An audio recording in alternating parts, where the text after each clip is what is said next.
Hey guys, welcome back to the channel. This is a story about What If Deku Was a Monster Part 1. If you guys enjoy this What If and want to see Part 2, comment down below and let me know before I start. Please do support for more awesome content and leave a like, and don't forget to subscribe to my channel and also share this video with your friends and check out the description in my playlist. The author of the story 𝗧𝗵𝗲 from fanfiction. So let's start the video. Why do you even persist? I don't know. I do not know. Even All Might, the one person who I always dreamed would say yes, told me no. I should just do what 𝗏𝗏 said. I should just try again in the next life. I told you that years ago. I tried, but of course she came home early that day from work. Then the damn pills didn't work either. Then that sludge villain appeared, and I was kind of happy. I could just let him take me. All Might came and I thought that this was going to be the event. You know, the one that changed my life. Well, in a way it is. Yes, it is. Now you can do it right. No one to stop you. No one to save you. Just the sensation of wind, and that's it. Won't you die too? No, I told you years ago I am not your quirk. You just caught my eye, that's all. I tried to warn you, but you never listened. Yeah, I am just dumb that way. Should I leave a note? Dad won't give a shit. But Mom has at least stuck around till after I got out of the hospital. She doesn't even look at me anymore, but at least she leave me a few bucks to eat. You can, but does it really matter? You haven't been home in hours, and she hasn't even texted. I do not think she cares anymore. It would probably be better to just do it so you do not chicken out again. Remember the train? How I was supposed to know that Cammy Woods was there? Luckily 𝗏𝗏 had just bumped me so I could shake it off as an accident. But that damn shrink didn't believe me and upped my medication. You're right, I should get this over with. He should have my blood work back for the session tomorrow, and he will know that I haven't been taking that stupid medication. Look, are we going to talk about this all night? I do have things to do, you know. You know, you're right. This must be saddest fucking thing ever. The only thing I have close to a friend is someone telling me to just fucking jump and get it over with. Well, at least someone was here at the end. Let it never be said that I left you. Izuku internal start. Quirkless, loser, stupid, worthless Deku. I never had a chance, did I? Doctor told me that, Mom told me, the kids at school did, 𝗏𝗏 did. Nah, fuck that, he is 𝗵𝗃𝗲. That stupid girl Cammy. Oh sure, I will date you. As soon as you get a quirk. Can't fucking believe I fell for that. 𝗵𝗃𝗲 had his whore of girlfriend fucking me over like that. That's it, I'm tired. I'm done. Izuku internal end. On a dark night, not even a dark and stormy one, a young man of 15 jumped from the roof of a building. He didn't scream, he didn't cry. Falling, he just quietly splat in the alley. No one even noticed. The noise from the street had blocked out the sound. When somebody finally walked down the alley, they came across this splatter of blood but no body. They called the police. Eventually they found a book bag on the roof and a student ID. They informed the mother. They were trying to give her hope that without the body he may still be alive. She honestly looked relieved. She wouldn't have to worry about coming home and finding him hanging somewhere, or in the bathtub again, or passing out on the bathroom floor. She had left him there that time, but he woke up on his own. She was a terrible mother at that moment, but she just couldn't take it anymore. Like all kids, he wanted to be a hero. Then the diagnosis came in. She loved her son, but she couldn't pretend anymore. She needed him to accept reality. Her piece of shit husband ended up having an affair with his secretary, and they got divorced. She had gotten a good judgment against him. Now, apart from when the head of radiology was railing her, she couldn't give a fuck anymore. She knew that piece of shit wasn't going to leave his wife. She didn't want him to. She just wanted to feel alive for an hour. Now her son had finally did it. She sat in the dark for a while crying, not for him but for herself. After the funeral, she sold all that stupid All Might memorabilia he had. Sold the apartment, quit her job, but not till she sent videos to the head of radiology's wife. Bought a one-way ticket to Hawaii. She was going to just enjoy what life she had left. Fuck it all. 𝗓𝗏𝗏. Where is Izuku Midoriya? He had to answer some questions about this blood work. He called the boy's mother. He never came home last night. Puddle of blood? Fuck it. He tossed the file and decided to call his secretary in so he could at least get a blowjob till his next appointment. The day wasn't a total waste, at least. Somewhere. Izuku woke with a gasp. He hurt so badly. He was in so much pain. He tried to move, but his body wasn't responding. He was lying on a metal table strapped down, with a bright light overhead. "So you are awake?" The voice wasn't in his head this time. It was somewhere in the room. "What's going on? What happened? You jumped, you died, I brought you back. Why would you do that?" "Oh, little 𝗵𝗃𝗧𝗵𝗲, because there is such potential there. I just needed to break you down so I could bend you to me. But do not worry, playtime has just begun." Izuku wondered what was going on. Till he heard footsteps approaching, he couldn't focus on the person as they leaned over him. He just saw glistening fangs. "Time waits for no one, little one. Well, almost no one." Something hit his tongue. It was warm. It was heavenly. He needed more. Then pain started. So much pain, he tried to pass out, but something wouldn't let him. His body was being ripped open. Bones were being broken. Such pain. He tried to close his eyes, and for a moment he was able to. Then the scalpel came. And that was no longer an option. One cannot close their eyes without eyelids after all. He didn't know how long this happened till finally the sweet release of unconscious claimed him. Sadly, he regained conscious. He would have opened his eyes, but not having eyelids meant that just the bright light flooded into his brain. He lifted his head and looked at his chest. Then the screaming started. His rib cage was flayed open. His entire body was open. There were things there. In him. Then there was someone over him again. A man. Black hair and silver eyes. He placed his finger to Izuku's lips. The screaming stopped. "Now let us begin again." He wanted to scream, but he couldn't. He tried, but his mind wouldn't let him. It was like when this man had placed his finger on his mouth. He just couldn't make noise anymore. He could feel hands moving inside of him. Organs being pushed around. Skin being stretched and torn. He couldn't feel his extremities anymore. It was when he saw his heart being lifted out of his chest that was when the sweet release came again. It happened repeatedly. He didn't know how many times or how much time was passing. He would just awake to a new sensation of pain. Every now and then the sweet elixir would grace his tongue. That was heaven. He would hold on to that sensation for as long as possible. In all the pain, this was all for which he could hope. They were tearing him apart, but why? How was he still alive? Then they put him back together. Every once in a while he would hear the man's voice. He was the one bringing him heaven. The man was giving him blood. He would hold his wrist over Izuku and let it drop in. Izuku didn't care anymore as long as he could taste the blood. "Do you want me to stop? I can leave you to true oblivion." "No, don't leave, please, I need you. I love you." This man was his life. He would give everything for him. "Please no. Please stay." He pleaded with every fiber of his being.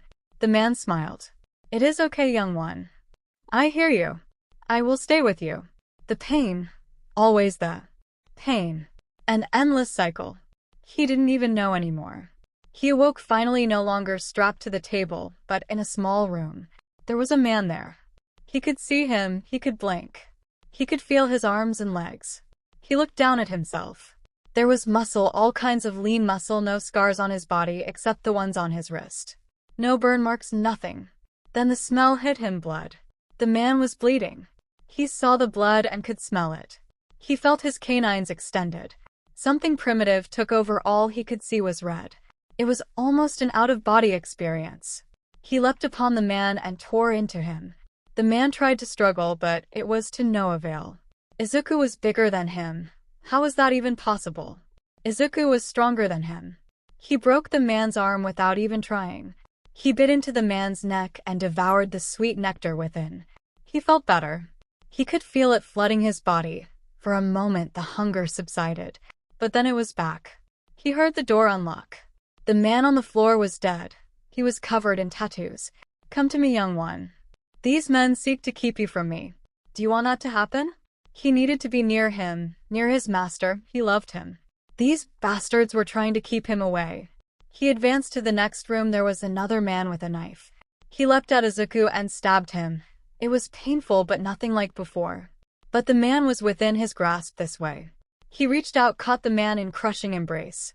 The man's arms and ribs broke, as Izuku tore into his neck again. It wasn't the same as when the red rage that had taken over him. This time he could savor it. It was so good, not as good as the one he loved, but good nonetheless. It excited him, aroused him. It was confusing, but he just kept drinking till there was nothing left, dropping the corpse, and he felt the rush again. Then another door.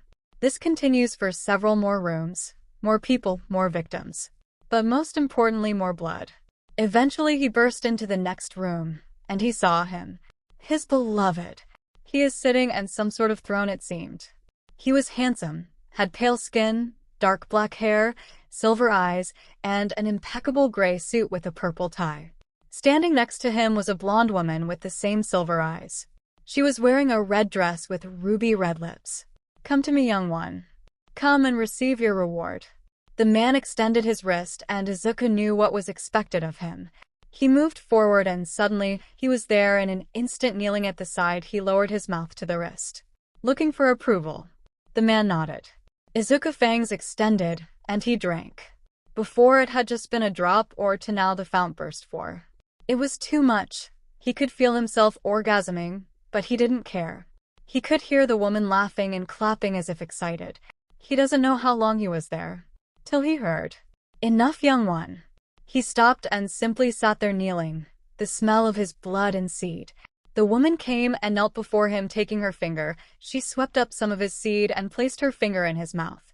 "It's warm," she said. "Not as potent as we could hope, but that may change with your blood, father." "Good, take care of him, Agatha. I have things to attend to. Do not disappoint, young one. She speaks with my voice, do you understand?" Izuku nodded. Then his beloved rose and left. He was left with Agatha. She reached down, lifting him by chin. "Follow." He did as he was commanded. She led him down a hall to a richly decorated room. She told him to a shower, told him to clean himself. He did as he was told. He emerged from the shower, and the warm water was heavenly. He looked at himself in the mirror. His hair was curly, long hair was hanging down past his waist. His body was different. He was tall, 6 feet 4 inches by his guess, with nice broad shoulders and muscles, nice lean tight muscles all over. His organ was large. He looked down at the scars on his wrists. He didn't care. His beloved had sculpted him, made him born again. If he could serve his beloved, he didn't care anymore. He would do anything commanded. He emerged from the shower, his eyes falling to the bed with sheets of black satin. Agatha lay there naked. Her body was flawless, pale with soft pink nipples. There was a light tuft of blonde hair between her legs. Her breasts were large and full, a nice, tapered waist and full hips. She seductively spread her legs, beckoning him over. "Come, young one, please your mistress." He came over to her, crawling across the bed, and looked into her eyes questioningly. He had seen porn, but he had never done this before. Even his wildest fantasies couldn't have prepared him for this. With a smile, "I will instruct you. If you do well, my father will be pleased. Don't you want to make him happy?"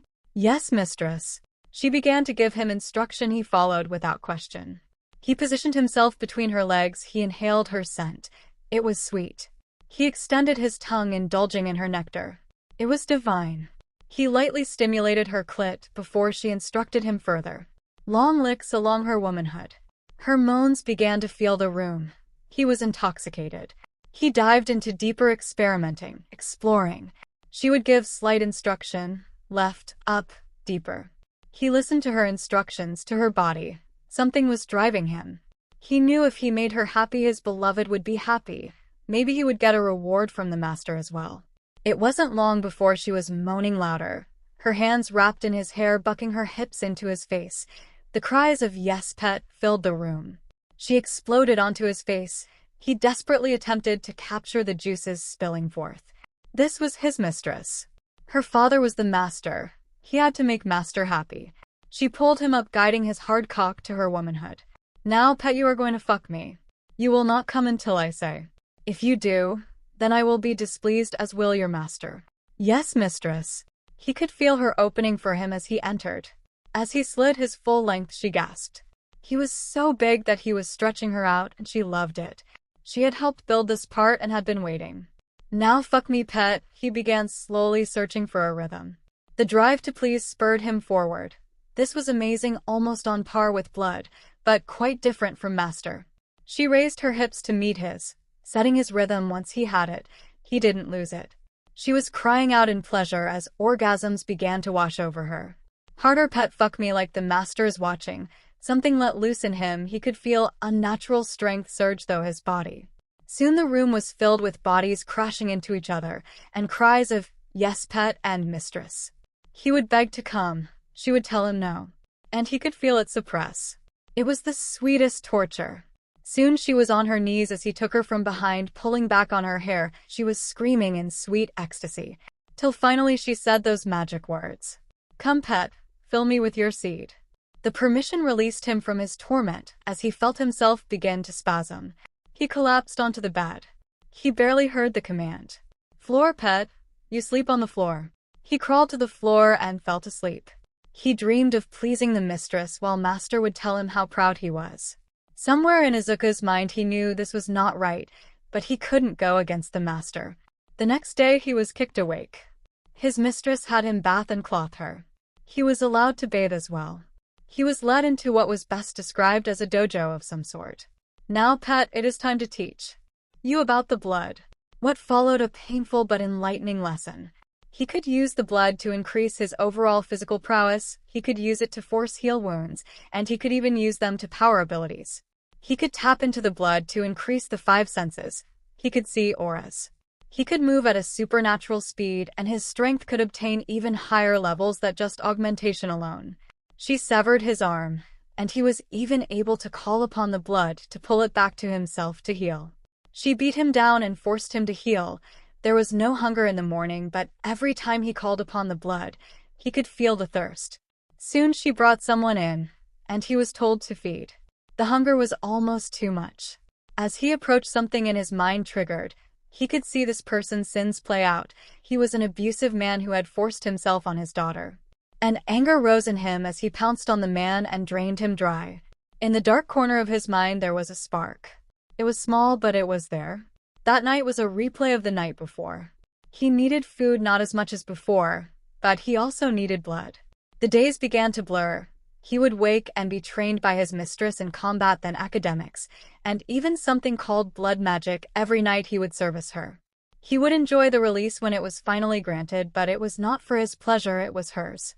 The master would appear periodically, and if Izuku had learned his lessons, he would be rewarded with the blood. If he couldn't, the master would punish him. Those lessons were the worst, and even worse, the master would look on him with disappointment and deny him the blood. With every denial, the spark inside of him would get just a tiny bit brighter. He learned at an alarming rate, mastering what were called paths: blood, water, elemental, fire, mind, and countless rituals of blood.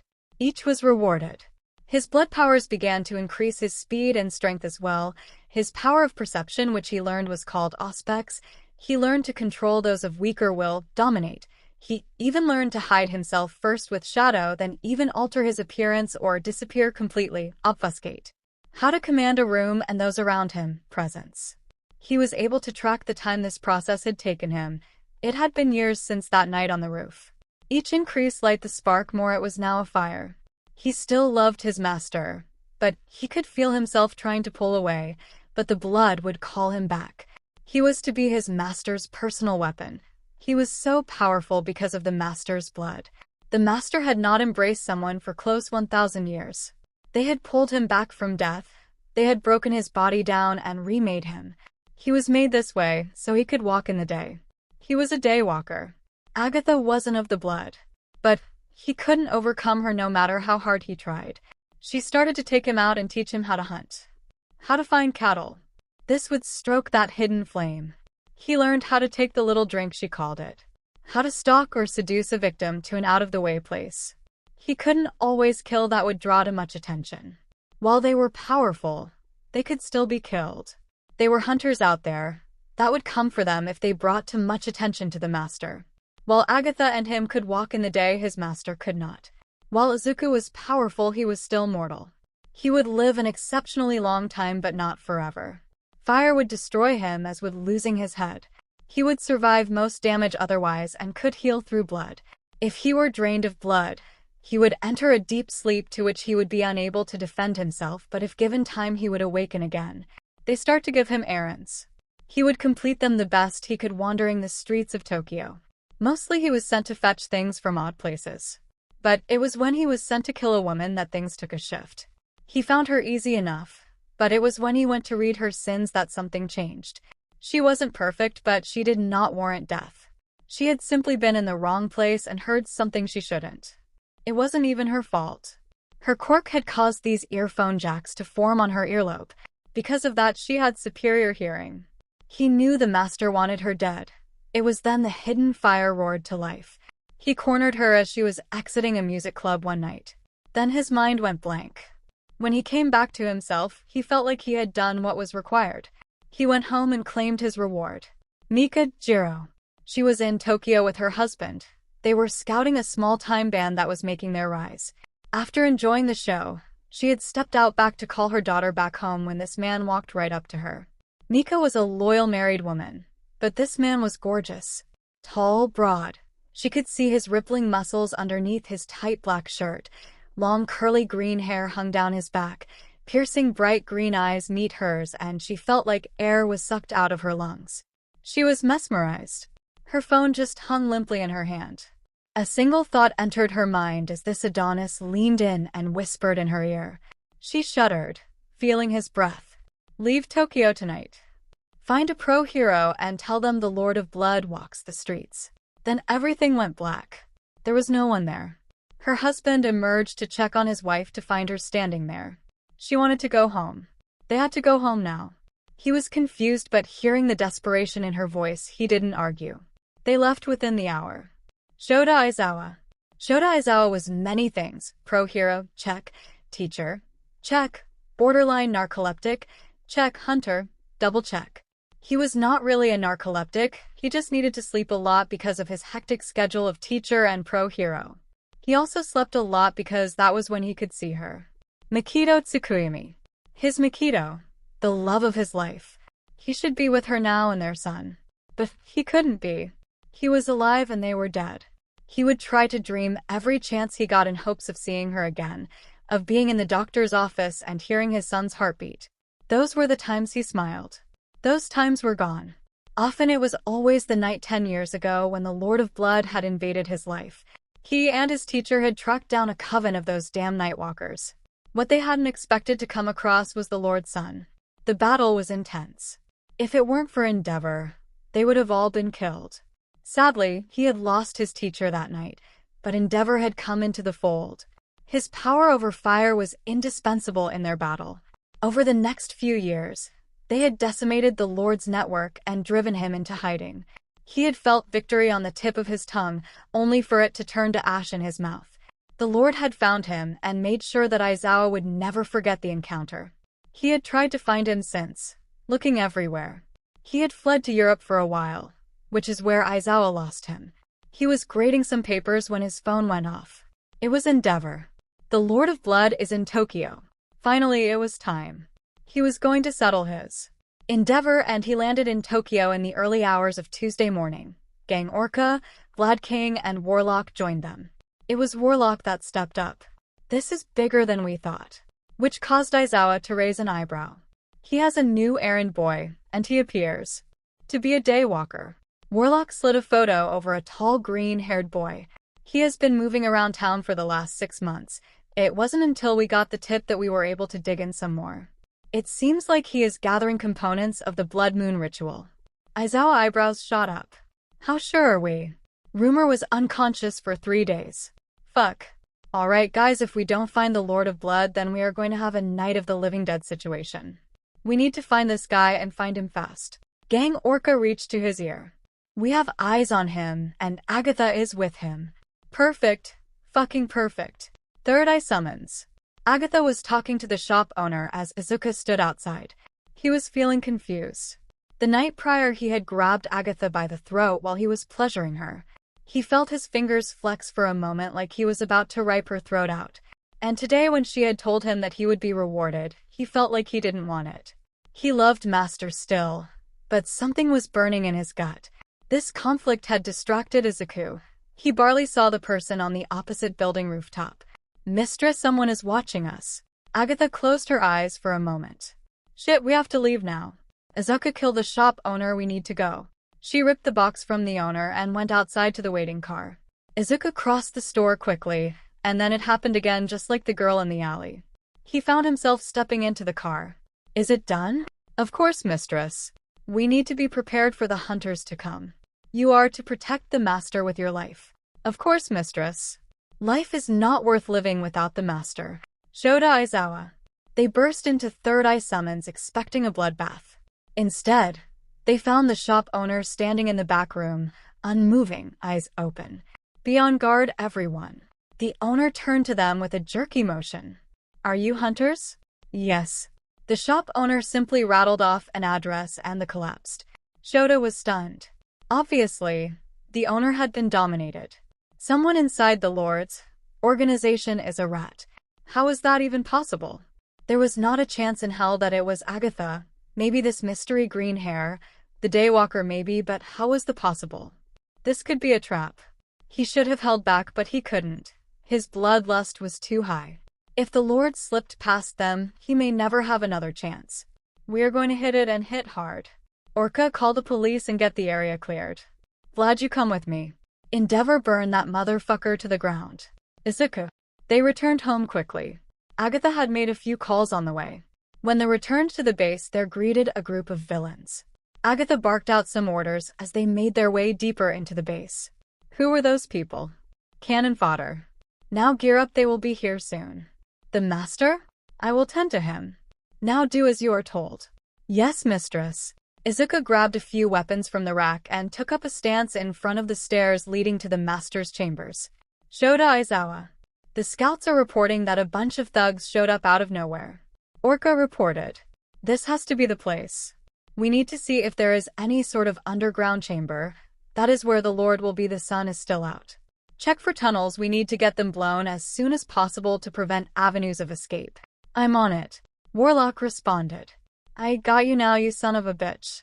Soon explosions rocked the area around the building. Aizawa screamed into the radio, go, go, go. Izuku. Explosions rocked the area around him. He could hear the sound of fighting upstairs. He turned to the tunnel with worry. What about the master? 𝗧𝗪𝗎𝗧. The battle raged around him. He was wadding through these thugs, pushing toward the back when the wall exploded, and Endeavor came bursting in with Gang Orca. The outside has been taken care of. Let's clean this up. The thugs started to panic as Endeavor and Gang Orca entered the fray. Their sidekicks flooded in, overwhelming the villains. 𝗧𝗪 took off towards the back, followed by Endeavor and Vlad King. They raced through checking rooms as fast as they could. They turned the corner, and they saw a young man with green hair blocking their way. The young man drew a sword in hand and hand axe in the other. 𝗧𝗪 was almost in blind rage as he raced at the man. The man seemed to hesitate, then 𝗧𝗪 activated his quirk, and the young man moved in an instant. 𝗧𝗪 barely had time to react, using his scarf to deflect the axe, but the young man crashed into him, sending him into a wall. 𝗧𝗪 blinked as he impacted hard. The young man froze. Vlad King did not, as he rocketed in blood flowing over his fist and landed a vicious uppercut, sending the man crashing into the roof. Endeavor, take Eraserhead and go get the Lord. I'll hold off whatever this guy is. Endeavor raced past, grabbing 𝗧𝗪 and rocketing down the stairs. The green-haired pushed off the ceiling, rocketing after them. No, master, he cried. A wall of fire erupted from Endeavor, blocking the man's path. He barreled through it and contacted Endeavor's face. Boiled blood. Endeavor rocked back in pain. Go, Eraserhead, this kid is a blood mage. Eraserhead leapt down the stairs as fast as he could. Izuku. Izuku stood in the hallway with Vlad King on his right and Endeavor on his left. He had managed to get the attention of the fire hero, which was good because the master was down there, but was bad because he was now surrounded. Endeavor fired off a blast of fire as Izuku dived under it, narrowly avoiding it. As Vlad closed in, Izuku hesitated, and that hesitation cost him as Vlad knocked him into the wall and another room. Go, Endeavor, Eraser is going to need help. Izuku rushed the blood hero. Vlad knew immediately that he had to avoid contact at all costs. The flurry came fast and furiously. He noticed something. This green-haired monster was not moving as fast as when he had attacked 𝗧𝗪. He noticed that his attacks would almost hesitate, like he was telegraphing them, allowing Vlad to counterattack and avoid the strikes. As the battle raged, the fire inside Izuku was getting stronger. 𝗧𝗪𝗎𝗧. He raced down the stairs. He had to be there, the Lord of Blood had to be there. He rounded a corner and came face to face with Agatha. Her face twisted into a vicious sneer. Hello, 𝗧𝗪. How is 𝗵𝗃𝗲? He roared and rushed her. She easily dodged his first attack, which was a vicious right. She countered with an axe kick which knocked 𝗧𝗧 into the ground. He bounced up and she kicked him into the far wall. "Well, I take it." 𝗧𝗧 launched in again as she went in for another kick. 𝗧𝗧 slid underneath, sweeping her leg, knocking her onto her back. He pivoted up and landed a solid elbow into her gut, forcing the air out of her lungs. He immediately put himself into a mount position and began to simply rain down vicious strikes. He was in a rage as he rose to land another blow. She swung her legs up, catching him around the shoulder and ripping him off her. She quickly regained her feet, her wounds closing. 𝗧𝗧 got up. "I'm going to fucking kill you, then I am going to kill your father, you fucking bitch."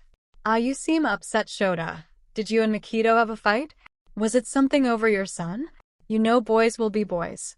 𝗧𝗧 knew she was baiting him, but he couldn't stop himself. He wanted her head on a platter. He rushed in again, activating his quirk. She smiled and blurred out of the way. "You should know better, 𝗧𝗧, you little power doesn't work on me." The flurry came fast and furiously. 𝗧𝗧 couldn't even counter. Blood flew out of his mouth as he crashed into the wall. He tried to move away, but she was on him in an instant. The flurry continued. He couldn't do anything. She was going to kill him. He knew better. He had risen to her bait, and now he was about to fail. He was listless as she grabbed by the hair, raising him up. Her arm morphed into a blade. "Good 𝗵𝗃𝗃. Tell 𝗵𝗃𝗃 and your son I said hi." He had failed. "𝗵𝗃𝗃, I am coming." "Agatha." It was too easy. Little taunt. That was all. "Now goodbye, 𝗧𝗧." She prepared to strike. Then something happened. Her arm wasn't there anymore. It had been consumed by fire. She screamed, dropping 𝗧𝗧. "𝗧𝗧." His eyes snapped open from the sudden heat, seeing Agatha's arm disappear in fire. He drew a blade from behind his back and plunged it into her neck. Her scream invigorated him. He withdrew the blade and swung it with all his might. Blade midbona. Blade 1. Agatha. She was in shock. Her arm had been burnt to crisp. The 𝗧𝗧 had buried a blade her neck. She was going to enjoy killing him. She was going to make Izuku pleasure her until dawn on his corpse. The room was spinning. Endeavor. He reached the bottom of the stairs to see 𝗧𝗧 was about to get killed. He extended his hand, unleashing his flame. Her arm was no longer there. 𝗧𝗧 responded in an instant, and Agatha's head went flying. The Lord of Blood. His eyes snapped open. Agatha was no more. 𝗧𝗧. The building shook violently as blood spikes erupted everywhere. The screams filled the night, and a door at the end of the hall exploded. Out stalked the Lord of Blood. 𝗧𝗧 stood with his blade still wet with Agatha's. "Hello, my lord. Have you come to join your son and daughter?" Izuku. He felt mistress died. He was able to ignore the flame inside. For a moment. Vlad King screamed in pain, and Izuku grabbed his blood, covering his arms. Blood to water. Using all his vampiric strength and speed, he broke Vlad's arms and sent him a flying thrust kick. He turned to the race down the stairs and blood spikes exploded everywhere. 𝗧𝗧. Get ready, Endeavor. He leaves in a pile of ash, or we do in body bags. For arms made of blood sprouted from the Lord. His eyes began to glow red.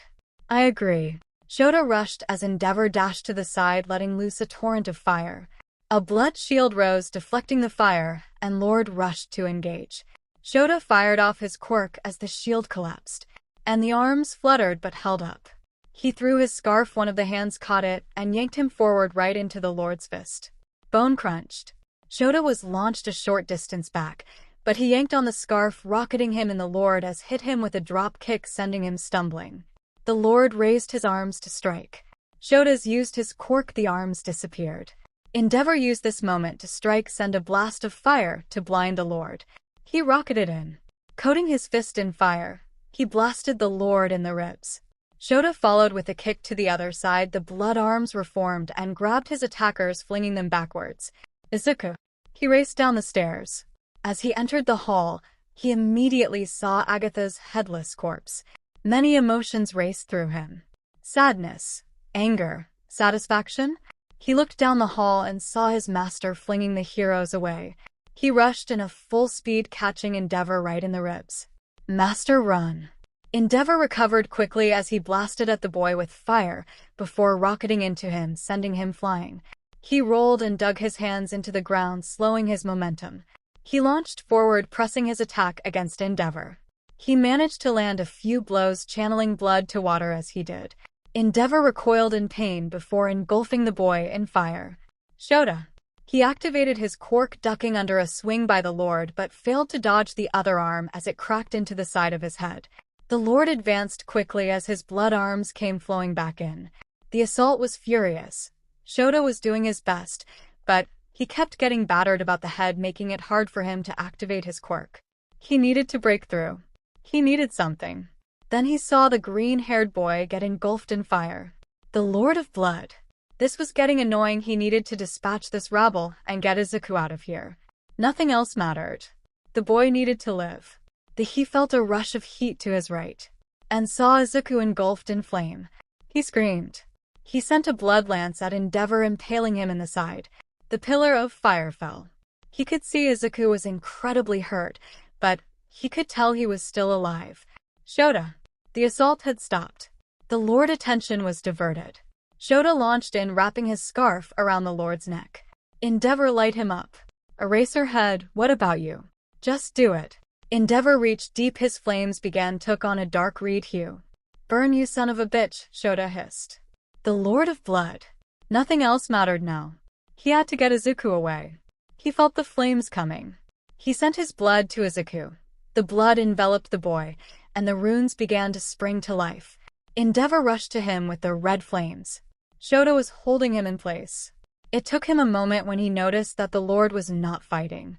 His blood arms should have sprouted, forcing 𝗧𝗏 to struggle more. He looked past 𝗵𝗏𝗏 and saw the boy being enveloped in blood and runes forming. He heard the Lord of Blood whisper, "It's too late, 𝗧𝗏. I win." 𝗵𝗏𝗏 struck the Lord as 𝗧𝗏 kicked off his back. Hellflame. The Lord of Blood was engulfed in flame. As Izuku disappeared, there was no screams of pain. All 𝗵𝗏𝗏 and 𝗧𝗏 heard was laughing. Izuku awoke in an alley. He could tell the master was dead, and he screamed. The flame inside exploded. The scream was cut short. Izuku stood in the alley smiling. Izuku Midoriya stood in an alley smiling. He could feel his mind shifting. His master was no longer. That made the flame happy. His mind, on the other hand, wanted to cry and wail, wanted to die to be with the master. Luckily, the flame was in control now. I am in some serious trouble. I have no idea where I am. Fire hurts bad. Fuck 𝗵𝗏𝗏, I mean really fuck that guy. This will take a lot of blood to heal. Blood, do not have. I am going to have be careful how I use my abilities till I can get some more blood. I don't have a whole bunch in the way of clothes, 𝗎𝗐𝗐𝗐. No money, and trying to find stuff in my size is going to be difficult. Not to mention I have no idea where I am. Luckily my need for food is reduced but not gone. First let's heal what I can. He called upon the blood and was able to heal some. He still looked like shit, but he felt a little better. He felt like he was hit by a truck and not a train. He didn't hear any sirens in his immediate vicinity, so he didn't think he was near where the battle had taken place. But it was probably best to get moving just in case. He really didn't want to bump into 𝗵𝗏𝗏 again. He moved to the edge of the alley. The street was incredibly quiet, so he was in a metropolitan area. That was good and bad. I need to cover up. At least my dick isn't hanging out, and need to figure this out before the sun comes up. Sporting goods store. I need a sporting goods store or someplace that caters to mutations. He called upon his powers of obfuscate to slip about unseen, as he slipped off into the night looking for priority number 1. Clothes. Himiko Toga. Stain has the right idea. Damn this whole society. It's not my fault I need precious, luscious blood. If it didn't taste so damn good, it wouldn't be an issue, either. Her damn parents, making her suppress it. Quirk conversion therapy. That was just as bad. Then that disgusting piece of shit had the nerve to try and touch me. No one touches me unless I want them to. Then there was Kira. She didn't understand. Why did she have to be so close all the time? Why did she taste so sweet? She was making her way to her latest home after grabbing a snack at the convenience store. Her hair is done in her traditional messy buns. Her school uniform was a tad messy. She was skipping down the road when her least/favorite sound was heard. Hey, baby, where you are going so late at night? Home nighty. Oh, hey, don't be in a hurry, me and friend just wanna talk. Oh, for fuck's sake. Don't do it, you piece of shit, don't fucking do it. He did it. She felt him grab her arm. She slowly turned there. He was kind of short, pig face. How unfortunate. Smelled of old booze and shit. His friend had the face of a bull-nose ring, and all was rather big. One of his horns were broken. Come on, baby, don't be in a rush. We can make it worth your while. He held up some 100-yen notes. His friend held up more. Well, at least this won't be a total waste. Well, you should have started with that, handsome. But I'm kind of on a time crunch. Can I just do you both at the same time? Oh yeah, we can do that, the man bull added. They motioned her down the alley. As Toga was walking, she was looking around and put her hand on one of her knives. As they rounded a corner to dead end, she saw the blue tarp. Money. They handed it over easily. Since they were planning to kill her, they didn't make a fuss. Alright boys, show me what I'm working with, so I know who gets the back and who gets the front. They started to drop their pants. They were distracted. She struck, moving quickly. She drew a combat knife and leapt, stabbing the pig in the neck. Oh shit, he squealed. Spinning, drawing another knife, she slashed at the man-bull. Unfortunately, he was already stumbling and only was grazed. He rolled and rose on his hands and knees. She saw a red aura surrounding him. Bull rush. Why do fucking people feel the need to yell attacks, for fuck's sake? Well, big boy, you got the big knife. She quickly drew her bowie knife. The man charged her. Toga simply slid underneath the charging man and held her knife up, letting him gut himself. God, they are stupid. She took a taste of the bull's man's blood. Not bad, not great. She walked over to the pig man. He was still alive, holding the blade in his neck. His eyes were wide. I don't like being touched. She straddled his chest and ripped the knife across the pig's throat. It sprayed all over her. Oh, I do love a good money shot. She liked her lips. Oh, damn, you taste better than your friend. She buried her face at the wound, gulping up her treat while it was still warm. She pulled out a container and saved some for later. She checked the bodies for anything else of value, grabbing a wallet and a wedding band. Dripping in blood, she gathered her things and made her way home. She had to take the long way because some people in this world were silly, and when they say a person covered in blood, they would call the cops. Silly people. Izuku Midoriya. He was not having good luck. Then the scent of blood caught his attention.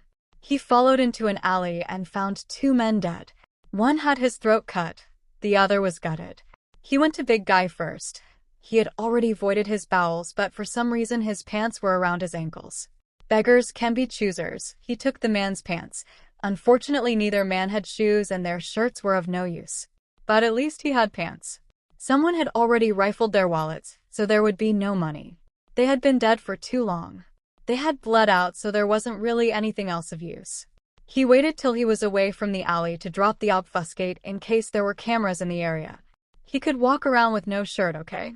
He still didn't look great, but that was not a problem for now. It was going too hard to lure a woman looking how he was.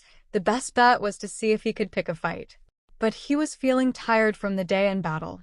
He still needed sleep, not a lot, so he went in search of a place to do so. He found a bridge that he could settle under for the night. The temperature was not too bad, so he figured he could tough it out for now. He settled into the spot as best he could and put his head on his knees to sleep. It was weird. This was the first night in years that he didn't have to pleasure someone before he fell asleep. He was glad about that. Fuck you, mistress. Wait, no, fuck you, Agatha. The fire got a little bit brighter still.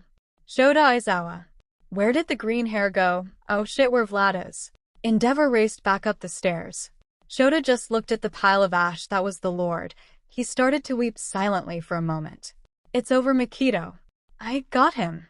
He heard Endeavor walking back towards him. He quickly composed himself. Vlad is alive, the medics are with him. Both his arms are broken. Endeavor paused and burned Agatha to ash. Good call. We need to put out an APB out for that green-haired kid. I am sure he couldn't get far. I burned him good. No, there is something definitely up. The Lord was more concerned with getting him out than saving himself. That bothers the shit out of me. Are you sure? Shota recounted what he had seen the Lord do. No blood arms, the cocoon of blood, the teleport. If the Lord could teleport, why didn't he do it himself? We need to try and figure out what is so important about that kid. We should call Whisper. Her psychometry could help out. I will reach out, but who knows how long it can take her to get here. You get checked out by the medics you need to recover. I will get the APB out and then do so myself. They packed a decent punch. Shota wanted to say otherwise, but he was running on adrenaline. ATM. The Lord and that kid had packed a punch. He complied with Endeavor's request. He wanted to get to sleep so he could tell her again how he did it. Izuku Midoriya. He awoke with a start. No kick to start the morning, which was different. He had no idea how long he had been asleep, but they could tell that it was heading towards noon by the position of the sun. He emerged from his shelter and began to take stock of his surroundings. Maybe he could find a shelter of some sort, but that would be dangerous. Especially if they asked for 𝐼𝐴, or if they ran his name and he came up dead. He could try and reach out to his mom, but he was damn sure she was gone. He was fucked. He had been missing for at least 2 years. There was no one he could reach out to. He was sure that she had him declared dead. He wandered out into the city, making his way to a park. He rummaged around a trash can, finding a water bottle in some semblance of decent shape. He filled it at the fountain. People were staring and making comments. He wanted to activate his 𝗧𝗵𝗃𝗍, but he was low on blood. The fight the healing had pulled him low. He needed to take care of this soon. He was sure he may be able to go another day. Maybe, if he didn't feed soon, he might lose control and frenzy. It was when he saw a couple of girls on their phone talking and looking his way, he knew he had to make himself scarce. Sure enough, he had made it to an exit when 2 bicycle cops were talking to the girls, and they were pointing in his direction. He made a hasty exit and had just made it down an alley when he heard those most dreaded words. Halt. Fuck. He bolted down the alley. He heard their bikes drop and the sound of their feet hitting the asphalt. This was not good. He was sure that he could outrun them. If he could access his blood, he was positive. But here he was running blindly in some alleys of a city he didn't know, and it bit him in the ass. Dead end. He whirled around as the first cop turned the corner. Halt. The officer went for his weapon. Izuku barreled into him, sending him crashing into the wall. He heard a call from behind him of "Officer down." As he turned, he was staring down the barrel of a gun. Get on your knees now. Okay, 2 options: get arrested and probably killed, or rush this guy. If I don't get hit in the head, I should survive. I don't have a choice. He had mastered the physical abilities well. Potence, celerity, fortitude. He activated his celerity, vampiric speed, and rushed the officer. The officer fired 2 shots, hitting Izuku's center mass. The pain flooded him but didn't drop him. He tackled the officer to the ground, ripping the gun out of his hand. Pinning him, Izuku bit down into the man's neck, taking in the blood. He used this to heal the bullet wounds, the bullets pushing out of his skin and dropping to the ground. The officer's heart thundered in his ears, slowing. If he kept drinking, this man would die. He wanted the blood so bad. It took great effort to stop so the man would live. A bullet whizzed past him. The second officer was standing but clearly staggered. Izuku stood up and threw the first officer, knocking down the second. He leapt on him in a flash, disarming him and diving into the man's neck. Once again, he pulled back, keeping the officer alive. With some of the precious 𝗲𝗍 blood on his tongue, he licked the wounds, closing them. After all, what was the point of not killing them if they would just bleed out? He could hear sirens. Fuck, I need to get out of here. A pro is probably on his way also. He quickly rummaged through their pockets, finding their wallets before he took off. Himiko Toga. She awoke in her latest home and stretched long and hard. She made her way to the bathroom and took a quick shower, getting all the dried blood from last night off. She was going to have to move on soon. The smell from the body was going to become problematic. The previous, or rather current, owner of this place was lying dead in the bathtub. She was so beautiful. Toga had followed her for weeks. Oh, how Toga had loved her, but Kimmy hadn't loved Toga back. Instead, Kimmy was giving herself to some loser named Vishnu. She was even crying for him to save her when Toga drained her. Stupid bitch. Oh, she had the greatest plan. She could call Vishnu over, tie him to the bed, and have some fun. She still had some of Kimmy's blood, so she could transform into her still. Perfect. She called Vishnu from Kimmy's phone. Some air freshener, and placing a towel at the base of the door, she was ready. He came over quickly. She teased and flirted with him, dancing out his touch. Dressed in some of Kimmy's lingerie, she teased and lured him to the bedroom. Kimmy wanted to be kinky today. She tied him to the bed, blindfolded him. Now it was Toga's turn. Turning on some music, she straddled his chest before pulling out the knives and making her slashes. He screamed. Toga moaned. It was magical. He fought like champion, he tasted so good. His fear was amazing. As Toga reached orgasm, she plunged the knife into his chest, ending the game. She fed to her content, bottled some for later, skipped to the shower and cleaned up again. As the water cascaded off her body, she leaned back and explored her sex, replaying the game in her mind. It was wonderful. The second orgasm was not as good as the first. She dressed, dragged the body from the tub to the bedroom and placed them together. Doused them in some gas. Tossed a match, changing into Vishnu. Grabbed his wallet and left. 𝐒𝐻𝐢𝐵. He awoke in the hospital, healed but sore. Vlad would be out of commission for a few more days. They had talked and Vlad told him something interesting, like the kid was telegraphing the fight, which allowed Vlad to fight him as long as he did. 𝗵𝗃 was long gone. He was getting ready to head home so he could plan his next move. His phone rang. 𝗬𝗧𝗪. Yes, he is dead along with his damn daughter. No, Vlad should be fine in a few days. Oh, you read the report. Yes, finding that green-haired bastard is top priority. Thank you for sending a plane. Yeah, I'll head to the airport. He made his exit and took a car to the airport. Found the private jet waiting. He stepped on board and made himself comfortable. He began poring through the police database. The kid was nowhere in there. Great, where do I find a 6 feet 4 inches green-haired muscle man? Izuku Midoriya.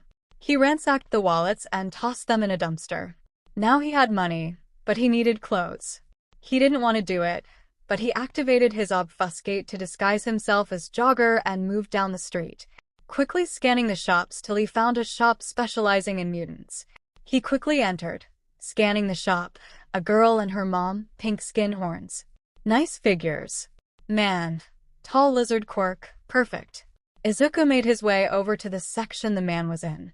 He quickly found a workout hooded shirt, some shoes, socks, and workout pants. He knew he was attracting attention. No shoes and no shirt. He made his way to the counter. The clerk had a questioning look. Why was this guy buying things too big for him? With a quick usage of dominate, the questions faded from the clerk's mind. Izuku made the purchase and left quickly. He was burning though blood again, having to maintain the illusion for so long. Exiting, he ducked down another alley, quickly stripping and changing his clothes to let go of the illusion. He didn't have much money left. Maybe he could find a cheap ramen stand. He pulled up the hood and stepped back onto the street, making his way further into the city. He found exactly what he was looking for. Using the last of the money, he ordered his food. Himiko Toga. Once she was safely away, she found a public bathroom and changed back into herself. She dressed. Had to wait a few minutes for another occupant to leave before she could slip out. After all, a young girl in the men's room was a sure way to draw attention. Once back in her own skin, she decided to make her way to her favorite ramen stand before she would plan her next move. She took her customary seat at the end. There was some large beefcake hunched over his bowel, eating like he was starving. She smiled at the owner as he started preparing her usual. The big guy finished his meal, stood and left quickly. It wasn't that he left quickly that caught Toga's attention, it was the way he moved. Head down, silently, and with a predatory gait. Toga recognized that walk. Her curiosity piqued, but food was more important. She pulled out her phone, looking at the latest news. Her little dance was on page 7. The bodies had been found earlier in the day. The big news was that some police officers had been attacked. A sketch was released and rewarded for anyone with info. Tall, muscular, burn scars, green hair. The guy was tall and had the scars. What are the odds? She ate her ramen and took off in the direction of the stranger who had left. 𝗧𝗪𝗧𝗧. His phone jarred him awake. He read the message. No fucking way, 6'2", muscular, burn scars, green hair. Assaulted 2 police officers. Low on blood, no visible wounds. I got you. You son of a bitch. He told the pilot to change the flight plan. He was heading to Kyoto Prefecture. Izuku Midoriya. He knew he was in trouble. He stuck out like a sore thumb. He needed blood and money. And he needs to get the fuck out of town. Using his auspex to glean the area of town you don't want to be in, and headed there, trying his best to stick to the alleys and side streets. He found the area quickly now to find someone to pick a fight with. It wasn't hard. He saw a bar, some dude talking to a woman smoking. He just needed to wait for the right moment. The guy stepped away. Izuku stepped up. He started heavily hitting on the woman, making her uncomfortable. Sure enough, the guy returned. They stepped into the alley and the fight was on. It was over quickly and Izuku didn't have time to play around. He knocked the man out quickly and grabbed the woman, pulling into his embrace before biting into her neck. He was glad the kiss, as Agatha called it, had an almost paralytic if not euphoric effect, causing most victims to not struggle. He drained what he could from both victims and liberated some much-needed funds. It wasn't much, but it was decent. He stole the man's phone using his finger to unlock it and left the scene. He healed himself some more. The burn marks were almost gone. He should have bought a full-on hoodie, but that was out of his price range when he was at the store. Fuck, they are looking for me. Those heroes from the base probably have an APB out, so this is going to ping them. I am in deep shit. Need to find somewhere to lay low. He wandered looking to glean something. His auspex was active. Then he heard it. Stupid bitch, had to fight. We were going to let you go, but now after we have our fun. He went low and followed it. He found the abandoned building and he heard the scream. He entered quickly. Found them even faster. One of the men was raping a girl, while his two friends watched, waiting their turn. This could top him off if he did it right. Calling upon the blood to flood his body, he activated his celerity and rushed to the room. He was on the first one in an instant. His fist crashed thunderously into the side of the man's. The man went crashing down, but he was not out. Fuck. The second man's hands turned to razors and hit Izuku in the back. God damn it, I just bought this thing. The third was scrambling to get off the girl.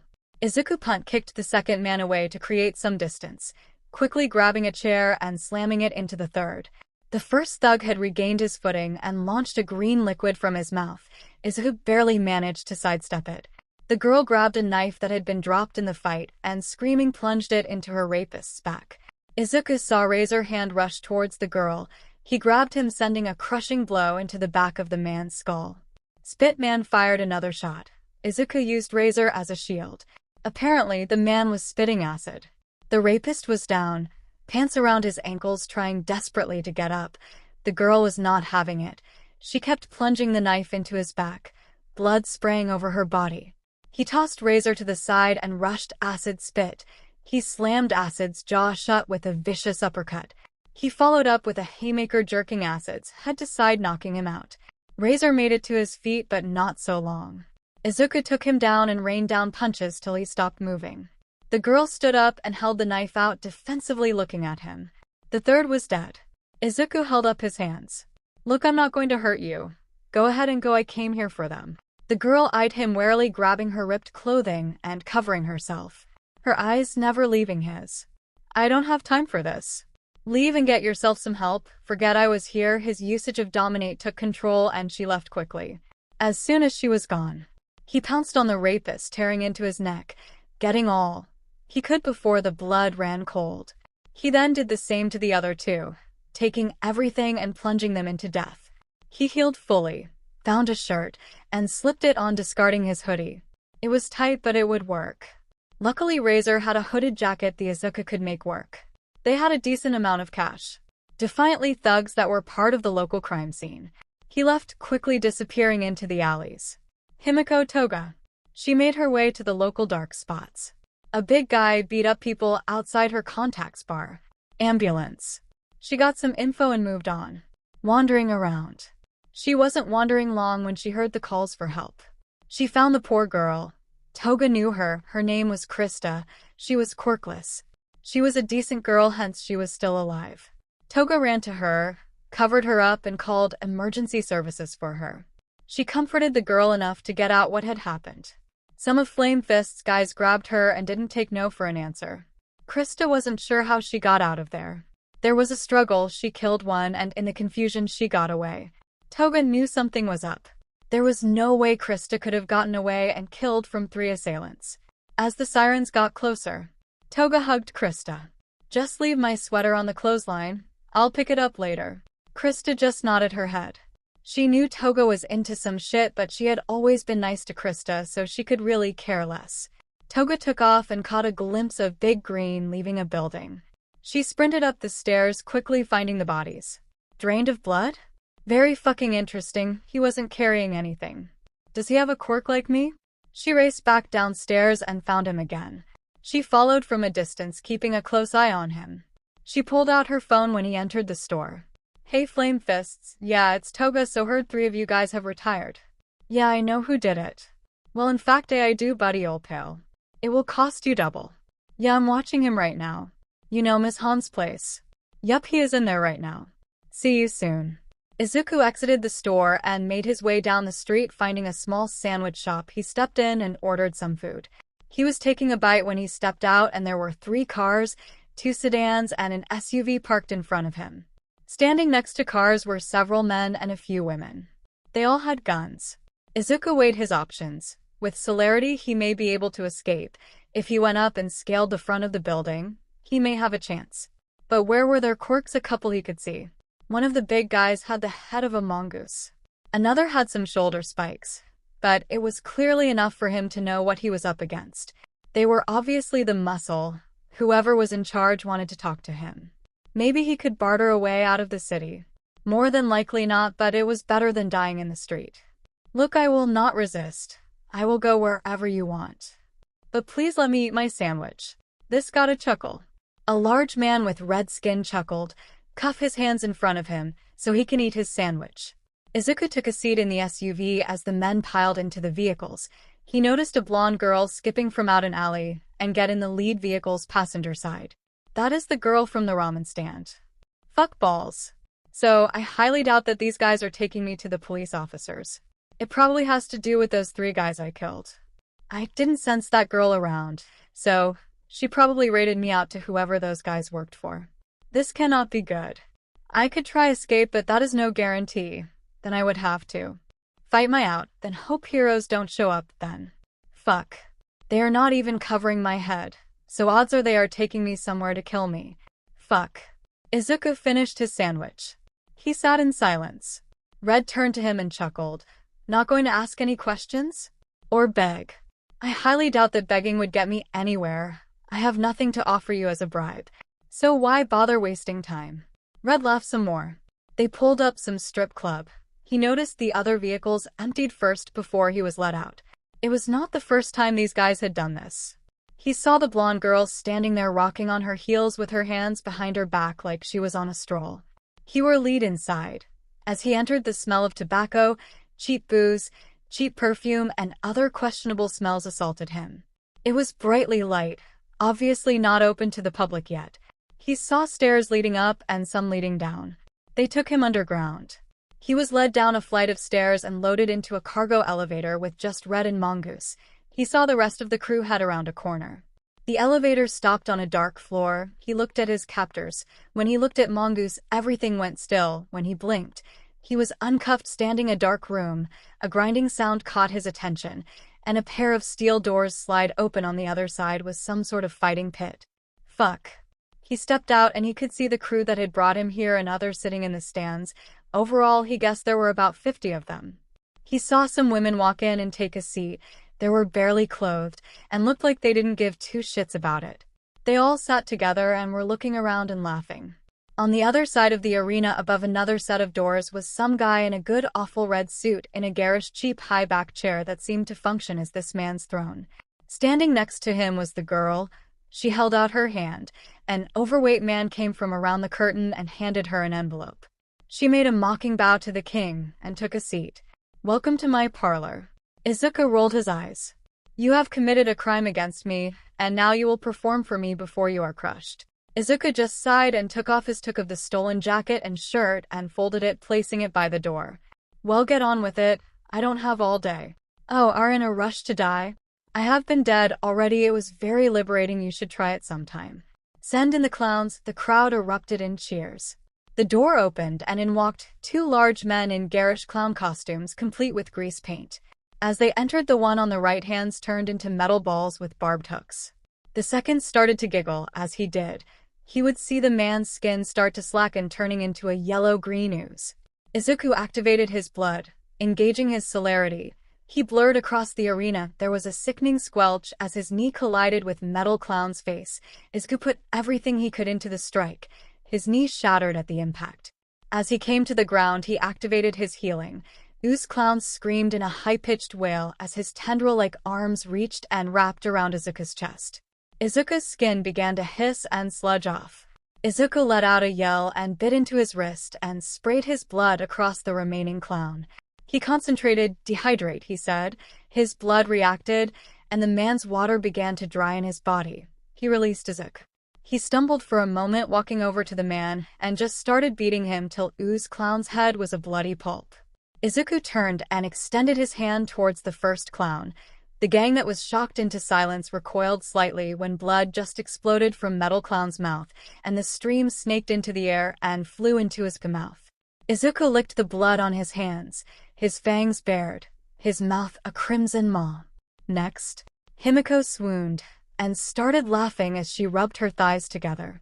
The door was ripped off its hinges as an incredibly large man/elephant tore into the arena and gored Izuku with his tusks, carrying him across the arena and crashing into the far wall. "I'm sorry, what was that?" The king began to cackle. Izuku impaled and crushed into the wall. The manfant had a look of satisfaction until he saw his victim's hand move. Izuku started to pull himself up the tusks. His eyes started flooding to pure red. Manfant froze. His screams filled the arena as Izuku plunged his arm into the man's eye. The king's laughter stopped. Izuku just tore into the man's face, his arm digging into his attacker's skull. The manfant screamed and tried to throw Izuku free till his other eye was pierced in the same fashion. People began to scream as Izuku brought his hands together inside the man's skull. A bestial roar filled the room as tore the man's face open. The manfant fell back. Izuku broke the tusk and removed it from his body. The wound began to close as Izuku buried his face in the wound, gorging himself on the blood. He looked up at the stunned crowd. Guns were being drawn. As Izuku stepped forward, his limbs began to crack and elongate. His skin began to turn black as he started to increase in size, his head taking a savage bat-like form, his entire mouth turning into razor-sharp fangs. "More, more, give me more blood. Blood, give me all the blood." He leapt into the stands. Himiko pulled back and moved away, her knives coming to her hands. She saw a bullet start flying, tearing into the strange warbat. The bullets impacted with a sickening thud, but the creature just moved forward. Huge razor-sharp claws ripped out of its hands. It started carving a path of blood through the gang. The blood would fly into the air, the paws, and come racing back to the beast. Himiko saw it absorbing into the beast, the wounds of the monster closing, its mass increasing. She saw the king bolt. She followed him. The screams in the arena grew louder. The roar of the beast called for blood, and blood it would have. Flame Fist pushed his way past the screaming people heading for his exit. He threw open the door and took 2 steps when he felt a sharp pain hit his back, and suddenly he couldn't move. His head was yanked back, and he saw the vicious grin of Himiko. He could feel a blade against his throat. "Should have told your boys to stay away from Krista." Flame Fist blood sprayed all over the floor. Himiko buried her face in wound, drinking it in. The arena was in chaos. Red watched this thing just tearing through the crew. It was suffering damage, but it was healing just as fast and getting bigger and tougher. Firebike engulfed the creature in flames. It recoiled and roared before busting through the flame and tearing huge chunk out of Firebike, killing him instantly. Red ducked out a hidden exit. The inner flame in the monster was fighting. Something had triggered inside. It was black and hungry. He could feel something building. People were being slaughtered. The more blood that flowed, the more the black built up. Himiko was running. She heard the bloodbath go quiet. That was her cue to get the fuck out. Then she heard stuff breaking behind her. It was coming after her. She busted into the alley outside and rolled to the side as the wall exploded behind her. She scrambled to gain her footing as she raced to the street. She was almost there when it barreled into her. They went crashing into the street. She swung a blade backward and felt it bounce off the target. She was in deep shit. Then she heard it scream and she smelt burning flesh. It scrambled off her. She turned and looked. It was burning. She looked for a fire user and saw none. The sun was burning it. The black was recoiling. The inner fire had its chance and pushed as hard as it could. The thing dug its claws into itself and with one of the most horrific scenes that would haunt most who saw it for the rest of their lives. It tore itself in half. As the halves fell away, 𝗵𝗃 saw the man there kneeling, absolutely covered in this black liquid that began to burn and flack off in the sunlight. She took the opportunity and dived at him, driving a large knife into the man's shoulder blade. She reached for another blade to drive into his neck. As she tried to strike, his other hand deflected the blow as his mouth found her neck and he bit. It was a new experience for 𝗵𝗃. She rathered like it. She found herself going numb. Her blood roared in her ears, snapping her back.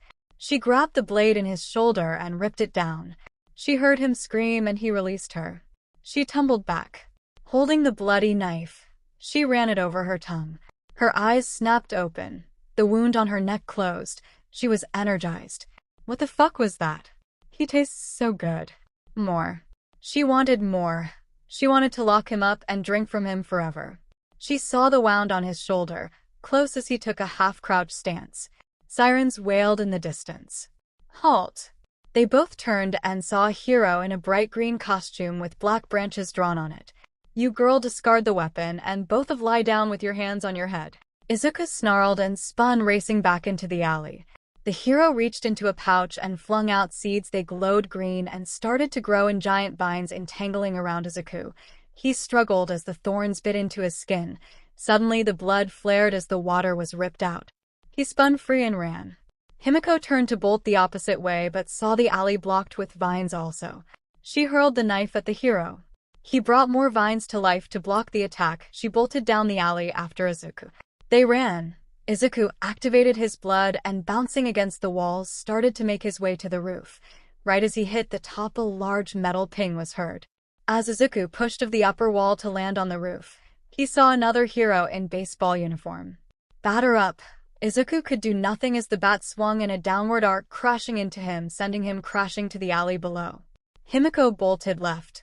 Running as fast as her legs could carry her, she raced for the exit, only to come to a skidding halt when a cop car skidded to a halt.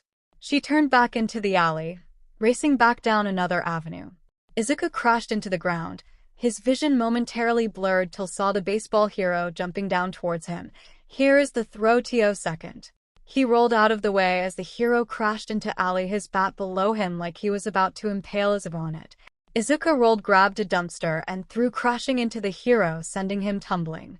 𝗵𝗃 heard a crash as another hero rolled to the ground in front of her. She saw the bat tumbling. In an instant she grabbed it and swung. It crashed into the side of the helmeted hero's head. Home run, she yelled as she ran past. Izuku ran after. The sound of gunfire erupted behind him. Vines sprung, grabbing the baseball hero and ripping him past Izuku. She went the opposite way and now she is running back, so that way is a no-go. He turned the corner. 𝗵𝗃 ran past as she hit another intersection. Two officers tackled her. She lost her breath.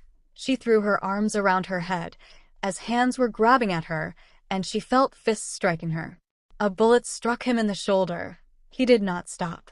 He saw the girl wrestling with the police. He speared on of the officers off her. He stuck the cop with a hard elbow to the temple, knocking them out. 𝗵𝗃 felt the officer that was grabbing her arms go flying off her. She rolled free of the other, landing a swift kick to her would-be captor's head. Bullets flew by her as she took cover. Izuku activated his aura sense quickly, looked to the right, and took off running. She heard officers coming from the opposite direction that he had run and took off after him. She knew they were probably fucked. They were almost surrounded, only one way out. She saw him before her.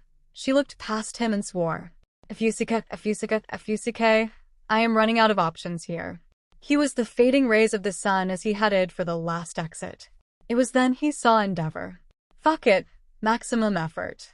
He poured all he could into his body, boosting himself, potence, celerity. Endeavor roared and fired down the ally. 𝗵𝗃 saw the flames and knew she was fucked. Izuku saw the flames and cursed that this was really going to hurt. The last thing Endeavor expected was his target to run through the flames and crash into him, sending him flying back. It was like being hit by a truck. 𝗵𝗃 used Izuku as shield from the flames. Then she was the green hair boy, just barrel into the number 2 hero and send him flying. Green broke to the left. 𝗵𝗃 followed. She needed an exit. As they neared the intersection, she saw it in the subway. She saw Green get slammed into a wall. She broke for the subway. Izuku was introduced to Wall and Flaming Fist. He was not sure what hurt more. He rolled through with 𝗵𝗲𝗏 on top of him, raising his hand back in the deep red fire. Izuku planted his feet into 𝗵𝗏𝗏's chest and pushed with all he could, driving 𝗵𝗏𝗏 into a wall and driving the air out his lungs. He saw the blonde disappearing down a subway tunnel. He took off after her. She hit the platform. Looking around, she noticed the cameras. She swore. She heard people scream, then saw Green leap down the stairs and land. They looked at each other. He ran and jumped off the platform and took off down the tunnel. She followed. They ran into the darkness. He knew she was behind him but did not care. They were both running for their lives. Door on the right, he heard. He saw the door and heard the train. It was locked. He was getting tired. He drew upon the blood again and kicked the door open. He felt her tackle him into the room. She scrambled off him and took off farther, racing down some stairs. He followed. As they arrived at the bottom, he heard water and smelled something completely else. Himiko threw the grate to the side. This is going to fucking suck. She saw a burst of fire illuminate the room above them. She plugged her nose and jumped in. Izuku felt the heat as she jumped into the water. He followed Sweet. They tumbled through the system, till she came flying out an exit tunnel, followed soon after by 𝐳𝐬. She got to her feet and ran up the embankment. He scrambled after her. Soon they were running through the forest. Her energy boost was running out. Her legs and lungs began to scream at her. She stumbled and was falling. She felt a big, strong arm go around her waist, and she was slung over his shoulder. He kept running till they hit a small clearing and set her down. They eyed each other. Himiko still had a knife left, not a big one, but it was a blade all the same. Izuku closed his eyes and listened. He opened his eyes. They are not in pursuit yet. Which way out of here? Why should I tell you? She glared at him. Look, you fucking asshole, you turned me over to that red-suited asshole. All I want is to get the fuck out of here. That way, you keep going that way, you will eventually hit the next town. Thanks. He took off running. His aura sight told him she was not lying, and staying still was not an option. He heard her footsteps behind him. Can't fucking stay in that town. I'm sure 𝗵𝗏𝗏 saw me, not to mention the other heroes. Izuku wanted to argue, but he couldn't. He needed to run. As they ran, they found a trail. Following it, they came across a ranger station.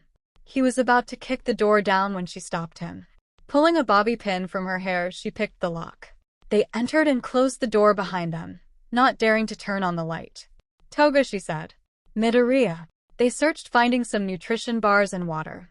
They sat on the opposite sides of the room, eating some food. So 𝗵𝗏𝗏, what the fuck are you? So 𝗵𝗏𝗏, what the fuck are you? The question hung in the air. He could not answer. Not really. To be honest, I cannot really answer that. Vampire? Damper? I think it's more akin to Frankenstein. So, you are made of dead parts? Possibly. I don't remember much from the creation process. Lots of pain. He wanted to make sure I experienced the pain. Who? My master. His voice sounded weird to Himiko. Pain yet anger, love yet disgust. She recognized it. She heard it whenever she talked about her parents. Where is he? Dead. 𝗵𝗏𝗏 killed him yesterday, I think, or the day before. The days have been running together. Miss him? It's complicated. I am not sure what he did to me, but I remember that I loved him with everything. I wanted to please him, anything to gain his approval and blood. She raised an eyebrow. What was the thing you turned into in the pit? No idea, never happened before. I wasn't in control. I was more along for the ride. So, you like blood? Part and parcel to the whole vampire thing, it fuels my powers and such. I need it to survive. What about you? Why did you fuck me over? It was not personal. Those goons you killed worked for Flame Fist. The girl they attacked is a friend of mine. So, I wanted to get revenge by killing him. You were my way in. Understandable. You're not mad? No, part of my training is doing what I need to do for the job. Now you fuck me over again, that's a different story. What is yours? Fucked up parents. Rather die free, and I love blood. Quirk related? Or are you like me? Quirk related. I don't think anyone is like you. Okay, how about a deal? You don't fuck me over and don't fuck you over until we reach the next town. We can renegotiate then. Why should I trust you? I have no idea where I am or my way around. Fucking you over hurts me. Simple. Deal, touch me and you die. He smiled. It is okay, blondes don't do it for me anymore. He closed his eyes and immediately plunged into darkness. Himiko looked at him, he was barely breathing. It crossed her mind that she could cross the room and kill him before he awoke, but she was not sure if it did not work. She was not sure she could take him and freaky vampire powers.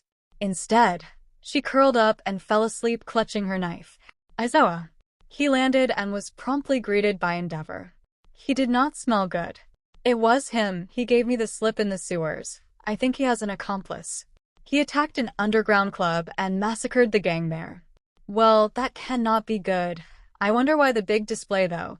He could be spiraling if he was blood bonded to the Lord. If that's the case, then we need to find him, he won't stop otherwise. But it gets worse?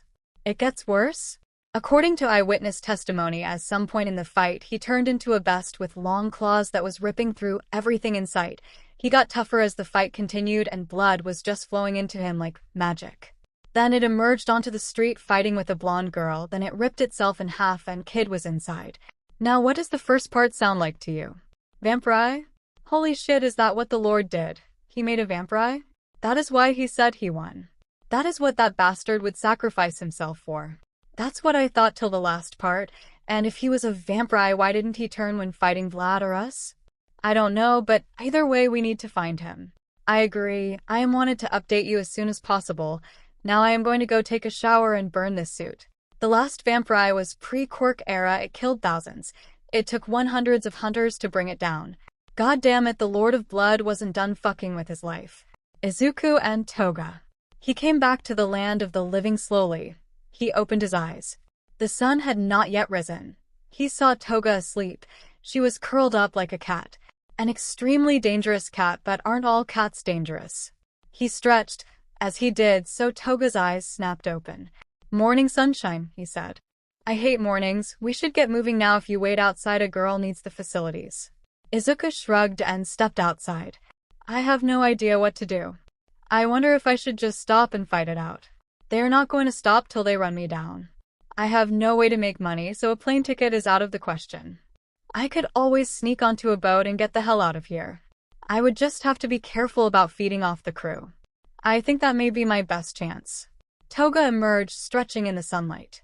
Well, now let's get going. She took off a light jog with Izuku quickly following. I wonder what he tastes like. They ran in silence, pausing periodically to listen for any sign of pursuit.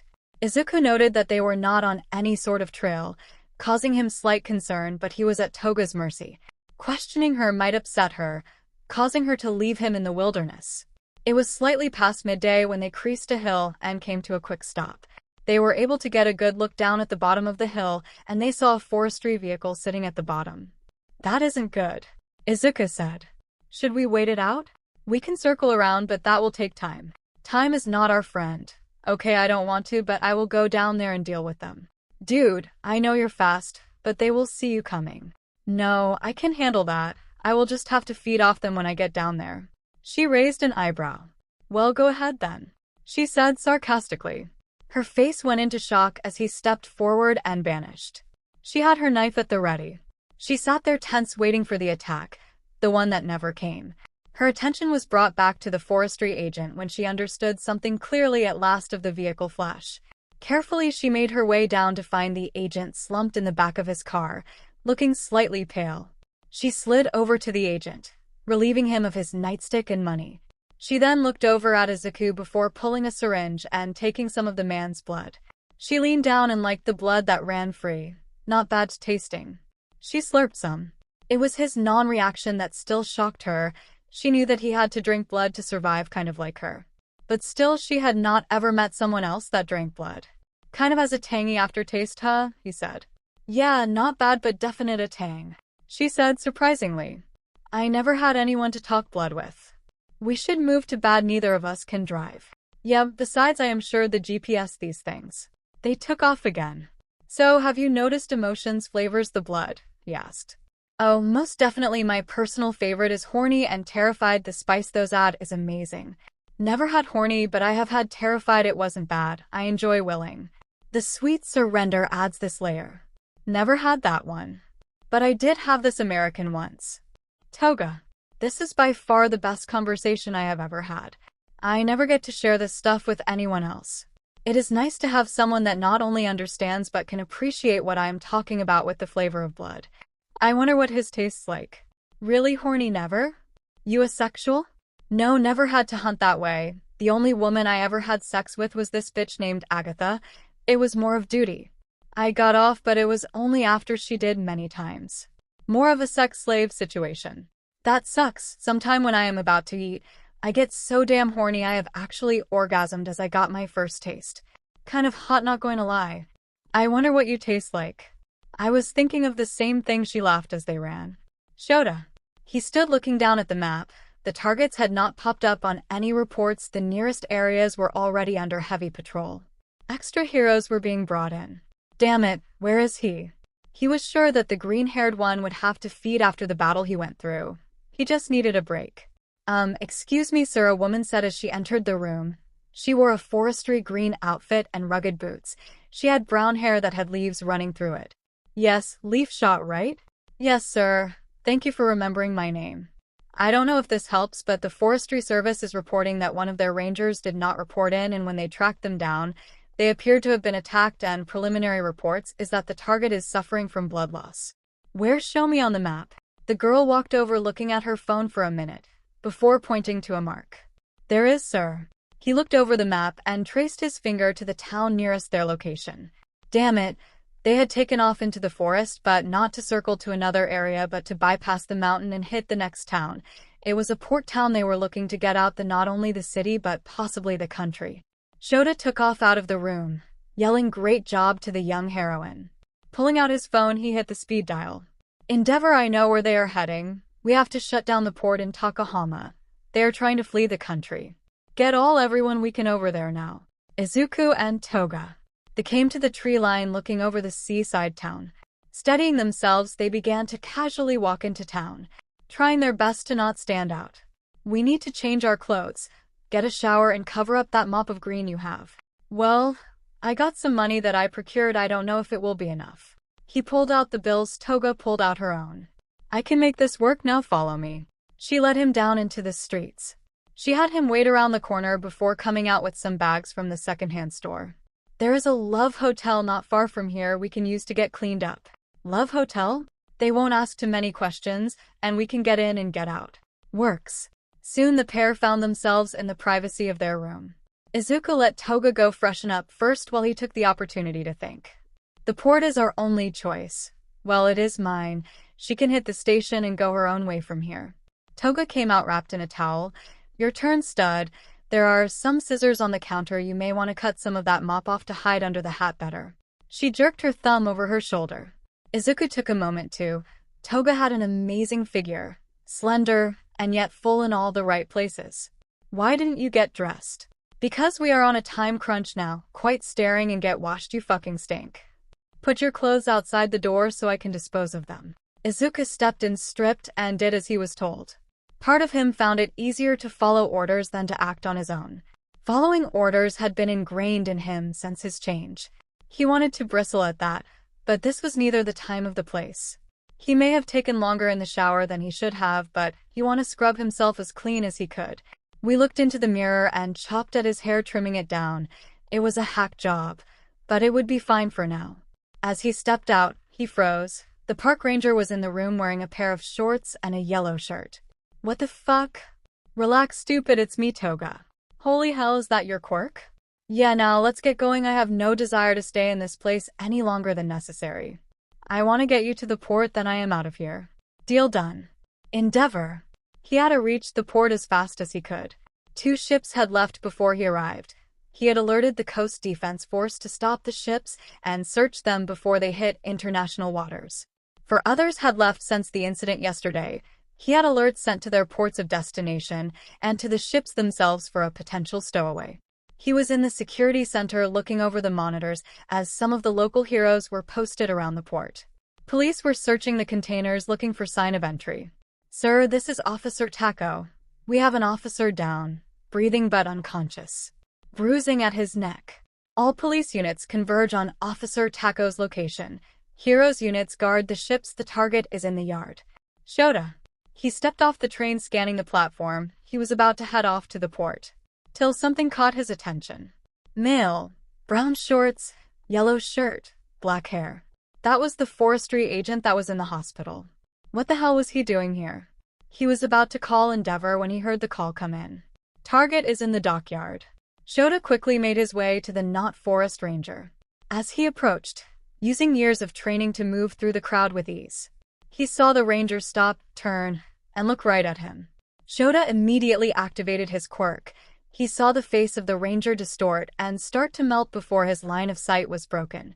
That must be a quirk that wouldn't work on vampiric powers. The ranger took off at a run. "Everybody get down," he shouted as he broke off in a run. 𝗵𝗲. He had made his way down to between the edge of the containers and the ships. He was about to head over to the officer when he felt a chill pass on his left. He stiffened and sent a ring of fire exploding around him. It hit someone. Izuku. "Ow, fuck, that hurt."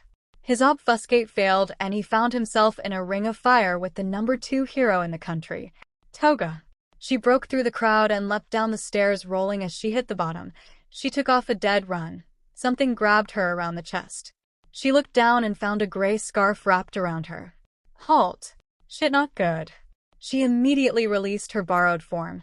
Feeling the scarf go loosen, she slipped out and took off running naked. She screamed bloody murder and pointed back at the hero, yelling about how he had tried to rape her. A group of young men ran towards her pursuer, giving her time to break off down an alley. 𝗧𝗏.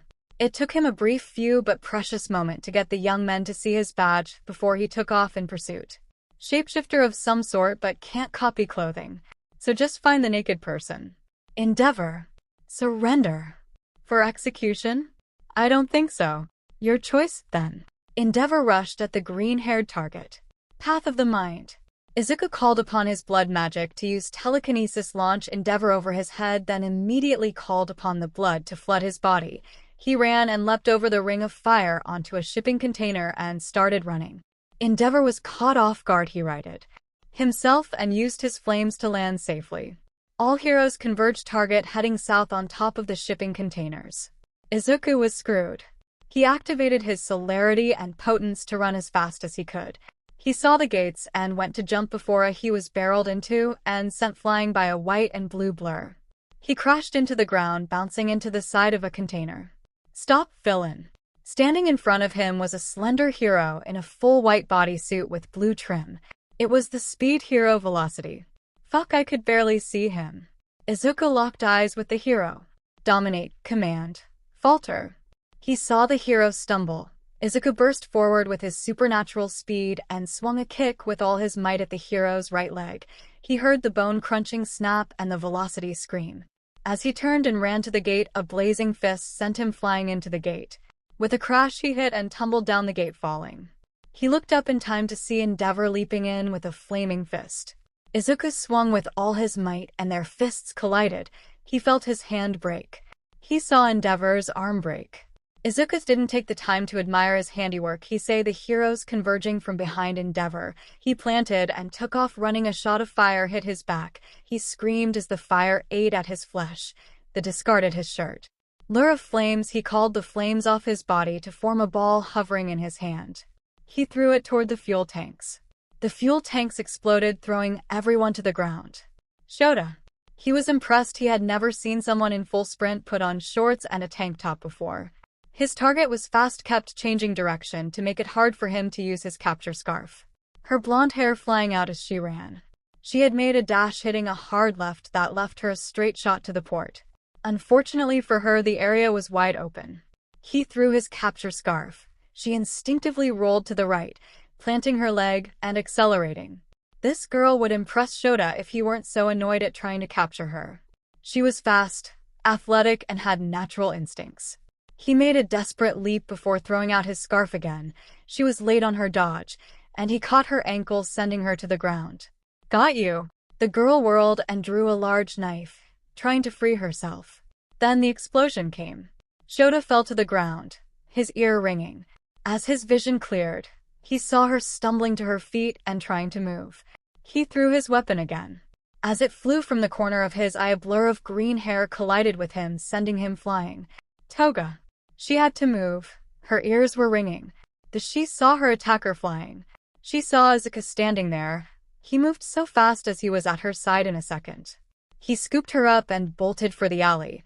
Just as they hit the entrance, an explosion erupted behind them, sending him stumbling and her flying out of his arms deeper into the alley. Izuku. He gasped in pain, calling upon the blood to heal. He rolled and saw 𝗵𝗲𝗄 broken arm and all. He barely noticed the white and purple streak flipping over 𝗵𝗲𝗄 as a shattering axe kick came at him. He couldn't move. Instead, he threw up his arms to block. The ground shattered underneath him from the attack on his forearms. Before he could move, 𝗵𝗵𝗄𝗃 followed up with a devastating gut punch, launching him into the alley. Who is this punk 𝗵𝗵𝗄𝗃? A high-priority target, 𝗵𝗃𝗄. Dead or alive? Well then, let's finish this. 𝗵𝗃𝗄 rushed into the alley. The target had rolled to one knee. As she came in, she saw him arms wide bring them together as two dumpsters sandwiched her. 𝗵𝗵𝗄𝗃 followed over the top and was descending when suddenly the blonde came bouncing off a wall swinging a large knife. She swung. He was able to knock her off course with a blast of fire as the blade bit deep into his unbroken arm's bicep, striking the bone. 𝗵𝗃𝗄 threw the dumpsters from her as she saw the target looking undamaged physically. She rushed forward with a devastating side kick. She was not expecting what would happen next. The target seemed to blur, sliding under her leg before taking her back. Then he bit her. Izuku plunged his fangs deep into the muscular bunny woman's neck, drinking deeply, hoping the intoxication effect would bring the hero down. He gulped, needing to replenish his blood supply. He heard a moan escape the woman's lips before she reached over and threw him off her, tearing a gash in her neck. As soon as the target bit her, the flood of pleasure was insane. 𝗵𝗃𝗄 had never felt anything like that. She wanted to succumb to the pleasure. She was about to till her rabbit part of her brain fired up that this was death's sweet embrace. She reached deep and threw the target off her. The gash in her neck was immediate. She threw her hands to her neck to try and staunch the blood flow. The target rolled to his feet. Izuku saw the blood flowing from the bunny hero's neck. 𝗵𝗵𝗄𝗃 had a broken arm, and the other had a Toga's blade buried into it. Toga was lying in heap off to the side, severely burned. At the entrance of the alley, he saw the man who had killed Agatha. Your friends are dying. So is yours. Lure of flames. He pulled the flames off 𝗵𝗵𝗄𝗃, which made the hero scream, and threw at the trash, setting it ablaze. Movement of the mind. He pulled Toga to his arms. Chase us or watch them bleed out, your choice. Izuku re-upped his body with celerity and blood boost, then took off down the alley. Shota. He wanted to chase, but 𝗵𝗵𝗄𝗃 was in bad shape and 𝗵𝗃𝗄 was even worse. With a fierce grimace, he let the green-haired boy escape, rushing to save the young hero 𝗵𝗃𝗄. 𝗵𝗃𝗄𝗃. He raced off with the burned girl, going as fast as he could towards the station, hoping for a train. For once, luck was on his side. The train was getting too ready to depart, so he bypassed the ticket station and hit the platform. The attendant went to confront him. Dominate the lesser mind. We have tickets, direct me to an empty cabin. We are not to be disturbed. The attendant blinked. Yes, sir, 5th cabin on the right. Izuku moved as directed. Once inside, he locked the door and drew the blinds closed. Sorry about this. He bit into his wrist. Tilting Toga's head back, he held his bleeding wrist to her mouth. As the blood dripped, it was only a moment before her eyes snatched open, and she clamped onto his wrist, drinking deeply. As she did, the burns began to heal. He could hear her moans. When he finally and forcefully pulled his wrist away, she began to convulse in pleasure. He stumbled back, closing the wound. Toga looked at him with a wicked smile. More? Toga looked at Izuku like a man dying of thirst in the desert who just found an oasis. Izuku held his hand up to signal her to stop. I can understand your desire here, but if you take much more, I am going to frenzy and attempt to kill you to get it back. Toga licked her lips and pulled back some. So if I get you feed up, I can get more? Yes, I need blood. I used a lot during that fight in our escape, but then I had to heal you up. Why did you heal me up? You attacked 𝗵𝗵𝗄𝗃. There was no way I could take him, that bunny hero, or the hobo by myself. It gave us the opening to escape. I wasn't about to leave you behind. Besides, I need your help to get the fuck out this place. I should just get away from you at the next stop. You seem to be a walking trouble magnet. But now that guy knows what I look like, I am sure that my face is going to be plastered all over the place with yours. The thought of not being able to be me anymore is not pleasant. And we need to get you feed up in case we get attacked again, and so I can get more of you in me. Let me head out and see if I can get some blood and food. As well as some clothes for you, though you naked is nice. Toga smiled. You take such good care of me. Play your cards right and we can have some real fun.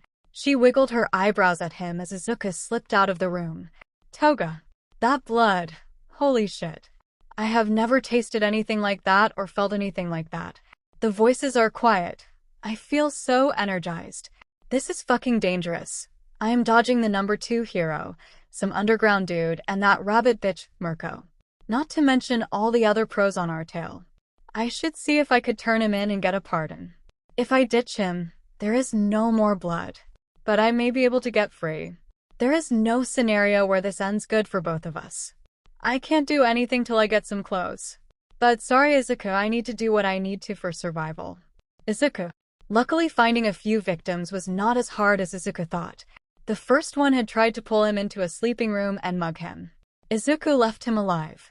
The second was rooting through the luggage compartment, so that made it, so Izuku even had someone to take the fall for that.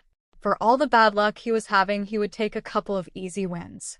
The last one was a little bit more difficult as he was exiting the luggage car when he bumped into a conductor. After a brief struggle, he made his way back to Toga, attempting to plan his next move. He was running scenarios as he entered the sleeping car where Toga was waiting. She sat up immediately and was eyeing him.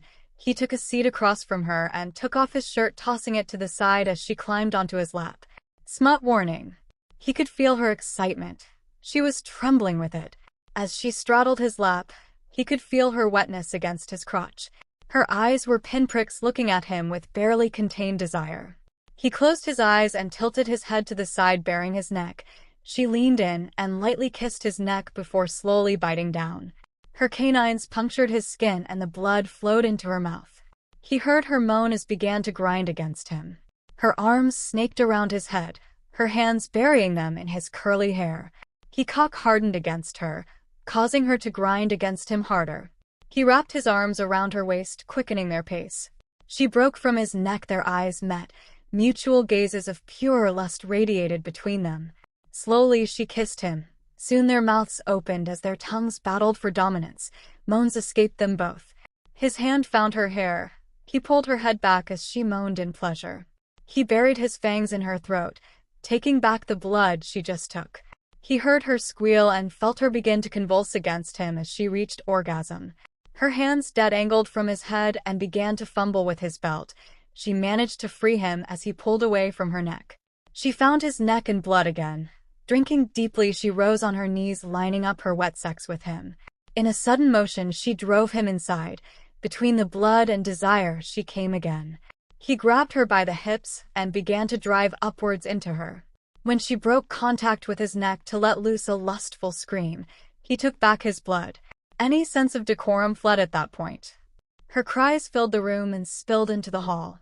They began to kiss furiously, tasting the blood on each other's lips. Izuku rolled her onto her back, driving as deep as he could to her delight. Words failed them, their words turning into grunts and moans. He was close at first. He started to try to fight it back. After all, in all his sexual encounters, he couldn't come until she said, "Come for me, baby. Come inside me and then fuck me again. Fuck me till we don't remember our names. Oh God, Izuku, give me all you have." She moaned throatily in his ear. Izuku lost it. He felt himself released to her delight. They lay there for a moment. He could feel her clinching around him, coaxing him back to life, and they started again. Izuku finally knew what sex was. This was sex. What he was doing with Toga right here was sex. It was wonderful. Tonight he would take her as many times as possible. It turns out with supernatural stamina that would be quite a lot. For this one night they lost themselves in blood and sex. Izuku and Toga were in heaven. Smut end. Izuku awoke alone. There was a moment of confusion. Had she left? It was probably for the best. His odds of survival were not good. He found his clothes and some of the money he had procured was missing. He shrugged and slipped into his clothes. As he finished slipping his shirt on, the door to the compartment opened, and in Toga walked with some pink boxes tied in white string. "I had to guess what you liked, but I woke up starving and I figured you would be as well." He looked at her. Her face was full of color. There was a clarity in her eyes he had never seen in the time they had been together. He took a box and opened it. Eggs, bacon, potatoes, a small salad, and some fruit. She had the same. They sat eating, not saying much. The next stop is in 20 minutes. We should probably decide what we should do. What is the stop? Mustafa. Izuku looked at her. Emotions danced through his eyes. He finished his meal and began to run options through his head. Thanks for last night, Toga said. But? Izuku responded without opening his eyes. I think we should split up. I need to vanish, and you need to try and get wherever you are going to try and go. Are they waiting for me at the station? Or are you supposed to lead me somewhere? Hey, what are you? He held up his hand. I am not upset. You are a survivor. There is no way out of this, not for both of us. Odds are so slim that I can escape the country. It is practically zero. You are wanted for all we did, and I am sure for some other stuff. The best way for you to get out of this is to have offered me to them so you can survive. I am supposed to lead you, Toga said. He opened his eyes, his green eyes staring into her soul. Well, I am not just going to follow you into it. There is somewhere I want to go and maybe see someone first. He sighed and looked out the window. Where are you supposed to lead me? She gave him an address. Warehouses, not a lot of civilian risk. I'll meet you there after I do what I need to do first. How do I know you will show? Honestly, you don't.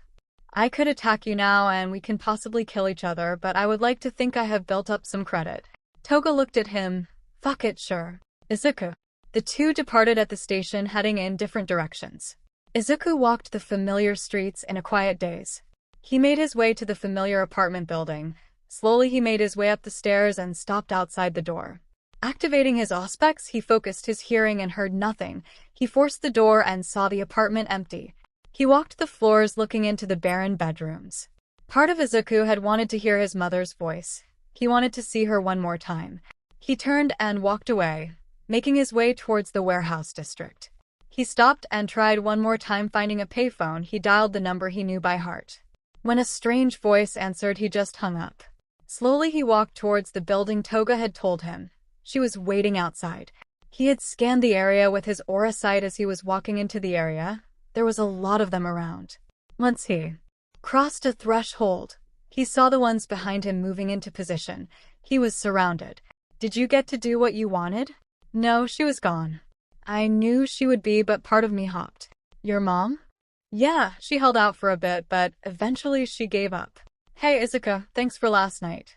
Kind of a fucked up thing to say with what is about to go down, but either way. Thanks to you, Toga, I got to feel alive for once. You wired? Yeah, they heard everything. Well, you should stay out here then in case it gets messy. Izuku opened the door and stepped inside. You know I am here, and I know you are here. 𝗧𝗪. He was silently cursing as he listened to the audio from Toga. Then the target entered the building. He watched him walk in and call him out. 𝗧𝗪 walked out as Hawks and President Mike took up their positions. Tired of running? 𝗧𝗪 said. Kind of. I don't have the contacts to get out of the country after the fiasco the other day. Toga can't get me out, so I figured she would reach out to you to cut a deal, and I would offer myself up. You think that you are going to jail or something? Nah. I bet you are going to take my head like you did Agatha or the Lord of Blood. And you are just going to let me? This all started when I jumped off a building, trying to kill myself. Since then I have been torn apart, rebuilt, enslaved, sexually assaulted, burned, made to fight in a pit, burned again, and had pleasant train ride. I wanted to run out of a sense of self-preservation, but I don't want to run for eternity. I am just fucking tired. I tried slitting my wrists, taking pills, and jumping off a building. Suicide by hero seems like a good bet. So, what needs to happen so Toga gets her deal? Why do you care? Sadly, she has been the best thing I can remember at all. Well, her and my mom before I fucked her all the way up with my problems. Surrender. Izuku went to his knees and placed his hand above his head. Don't fuck this up. I don't want to wake up on the table again. Do you have a name? Izuku Midoriya. If you can find my mom, her name is Inko. Tell her, I'm sorry for everything I put her through. He saw some heavy metal cuffs come floating out of the darkness carried by red feathers. It was an interesting feeling as they were slapped on him. He saw Hawks and President Mike come walking out. 𝗧𝗪, are you sure? Mike asked. We have to, Mike. Now hand it over. Izuku watched President Mike walk over and had 𝗧𝗪 a large, heavy bastard sword. Izuku lowered his head, exposing his neck. He saw 𝐻𝐸𝐽 take a stance next to him, raising the heavy blade into the air. Izuku closed his eyes. He could hear the blade cut through the air. He suddenly felt weightless. She felt it. Something inside of her reacted when Izuku's head was separated from his body. It bubbled inside of her. It called inside of her. It called for blood. The sky darkened. The sun turned red. And the city panicked. As the freakishly black clouds formed out of nothing, the warehouse was quiet. 𝐻𝐸𝐽 looked around for a moment. Before he noticed it, the blood on the floor was vibrating, bouncing, and pooling. 𝗧𝗵𝗲 light him up. 𝐻𝐸𝐽 yelled as he hastily dumped gas on Izuku's body. 𝗧𝗵𝗲 sprang into action and set the body ablaze. The fire roared to life. 𝐻𝐸𝐽 took a shaky breath in relief. He was wrong. The fire was raging this way and that. Then it seemed to start to sway. The tips of the flame no longer wild. Suddenly arms made of flame exploded from the inferno and grabbed the severed head, pulling it to the body. Through the flames, they saw the body stand, and over the flames, they heard the sickening sound of bones breaking as the figure in the flames' shape changed, growing taller, limbs growing longer. Through the flames, the head morphed with grotesque bat-like features, eyes blood red. The flames fired out past 𝐻𝐸𝐽 towards 𝗧𝗵𝗲. 𝗧𝗵𝗲's eyes widened as he deftly dodged to the side. To his horror, the flame turned and came rushing back. He took the air as the inferno gave chase. 𝗍𝐸𝐽 and Mike turned, seeing the horror of the abomination in front of him. Fur and flesh burned, blood-red eyes. It blurred past 𝗍𝐸𝐽, appearing in front of President Mike, its claws diving deep into and out of the blonde's gut. 𝗍𝐸𝐽 screamed and charged at the beast, swinging the bastard sword. The monster didn't move. With a backhand, 𝗍𝐸𝐽 went crashing out of the building, his body bouncing off the concrete, his ribs broken, possibly his sternum. Blood exploded from his mouth, and he saw it flow into the warehouse. 𝗧𝗵𝗲 raced around the building, attempting to escape the fire that chased him. He dove towards the back of the beast, hoping to cause the flames to crash into the monster. As he narrowly dodged a claw swipe, the fire split around the bat creature. 𝗧𝗵𝗲 raced out of the hole in the wall and up into the sky. He needed room to maneuver. Toga saw the pro-hero explode out of the building, and the blood spilled, flying into the newly made exit. She knew what was coming. Toga froze and fell to her knees. The creature stepped out as heroes and police sprang from their concealment. They froze at what they saw. It turned its head, its gaze falling upon Toga. Slowly it extended its hand, and the claws lightly caressed her face. 𝗍𝐸𝐽 got to his feet and activated his quirk more out of instinct than anything. He couldn't track it as it appeared in front of him. His mind couldn't keep up with the movement, not even when his intestines spilled onto the floor. 𝗧𝗵𝗲 was at a loss. Tapping the earpiece, he called out, "This is 𝗧𝗵𝗲. I need everyone near Mustafa to converge on the docks. We have an Omega-level threat. President Mike and Eraserhead are down and may die. I am evacuating their bodies to the paramedics. Can anyone hear me?" "I can hear you, 𝗧𝗵𝗲. I am on my way." The police opened fire. They had no other recourse, and the beast did not react kindly. It tore over to their position. Their screams filled the air, and their blood filled the beast. 𝗬𝗨𝐸 fought back the horror of the carnage she had just witnessed. 10 officers had just lost their lives before she could even react. Her anger roared, springing into action, her colossal fist crashing down into this monstrosity. She did it, she got it. The other heroes felt a momentary sense of relief that ended when 𝗬𝗨𝐸 screamed. Her hand exploded in blood and flesh. The creature had torn through the bones of her fist to get to her. It was racing up her arm, its long limbs trailing behind it, huge gashes being left in its wake. The blood collects above the creature's head. She swung her uninjured hand, batting the thing from her. It tumbled in the air till massive wings sprouted. It was there, hovering above the ground. It was uninjured. And worst of all, they thought it was smiling. 𝗧𝗵𝗲 zoomed past with the fire in hot pursuit. He launched his feathers, slicing deep into the beast. No blood flew. He saw it heal instantly, then it disappeared. Years of training saved 𝗧𝗵𝗲 that day. He sensed it above him, and he managed to bring his wings up in defense, and the beast drove the hero to the earth with a crushing double-axe handle smash. Death arms raced and caught 𝗧𝗵𝗲 as 𝗵𝗵𝗏 stepped forward. Lacquered chain prison. The hero's ultimate move raced towards its target. The fire came darting around the beast and mimicked the projectiles intercepting them and racing up to envelope the hero, who screamed as the flames engulfed him. Backdraft raced in to attempt to quench the flames. The beast roared, and the ball of blood above his head exploded out into spears that raced out and started to impale the other officers in the area. A gunshot exploded from nowhere, colliding with the head of the beast's. Blood exploded, but froze in the air and swarmed back to the beast. As the monster's head came back into view, they could see the bullet had pierced the creature's eye. They watched in horror as it reformed.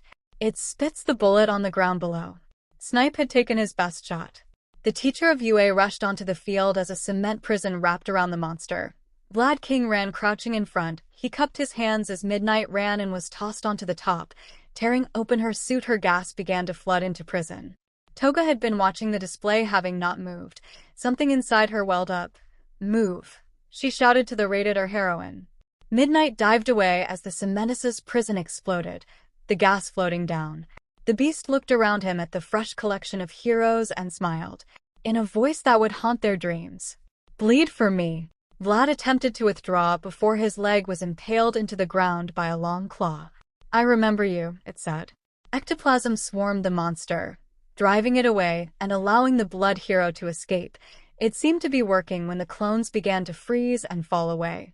Hawks took advantage of the situation and came at top speed with a blade of his feathers. It struck true. The creature's head did not fall from its body.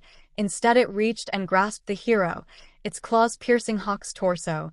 The fire formed and coated the hero's wings. Another well-placed shot drove the creature back for a moment before the blood spears raced and returned to the creature. The damage healed. Its muscles swelled, the skin took on a metallic gleam.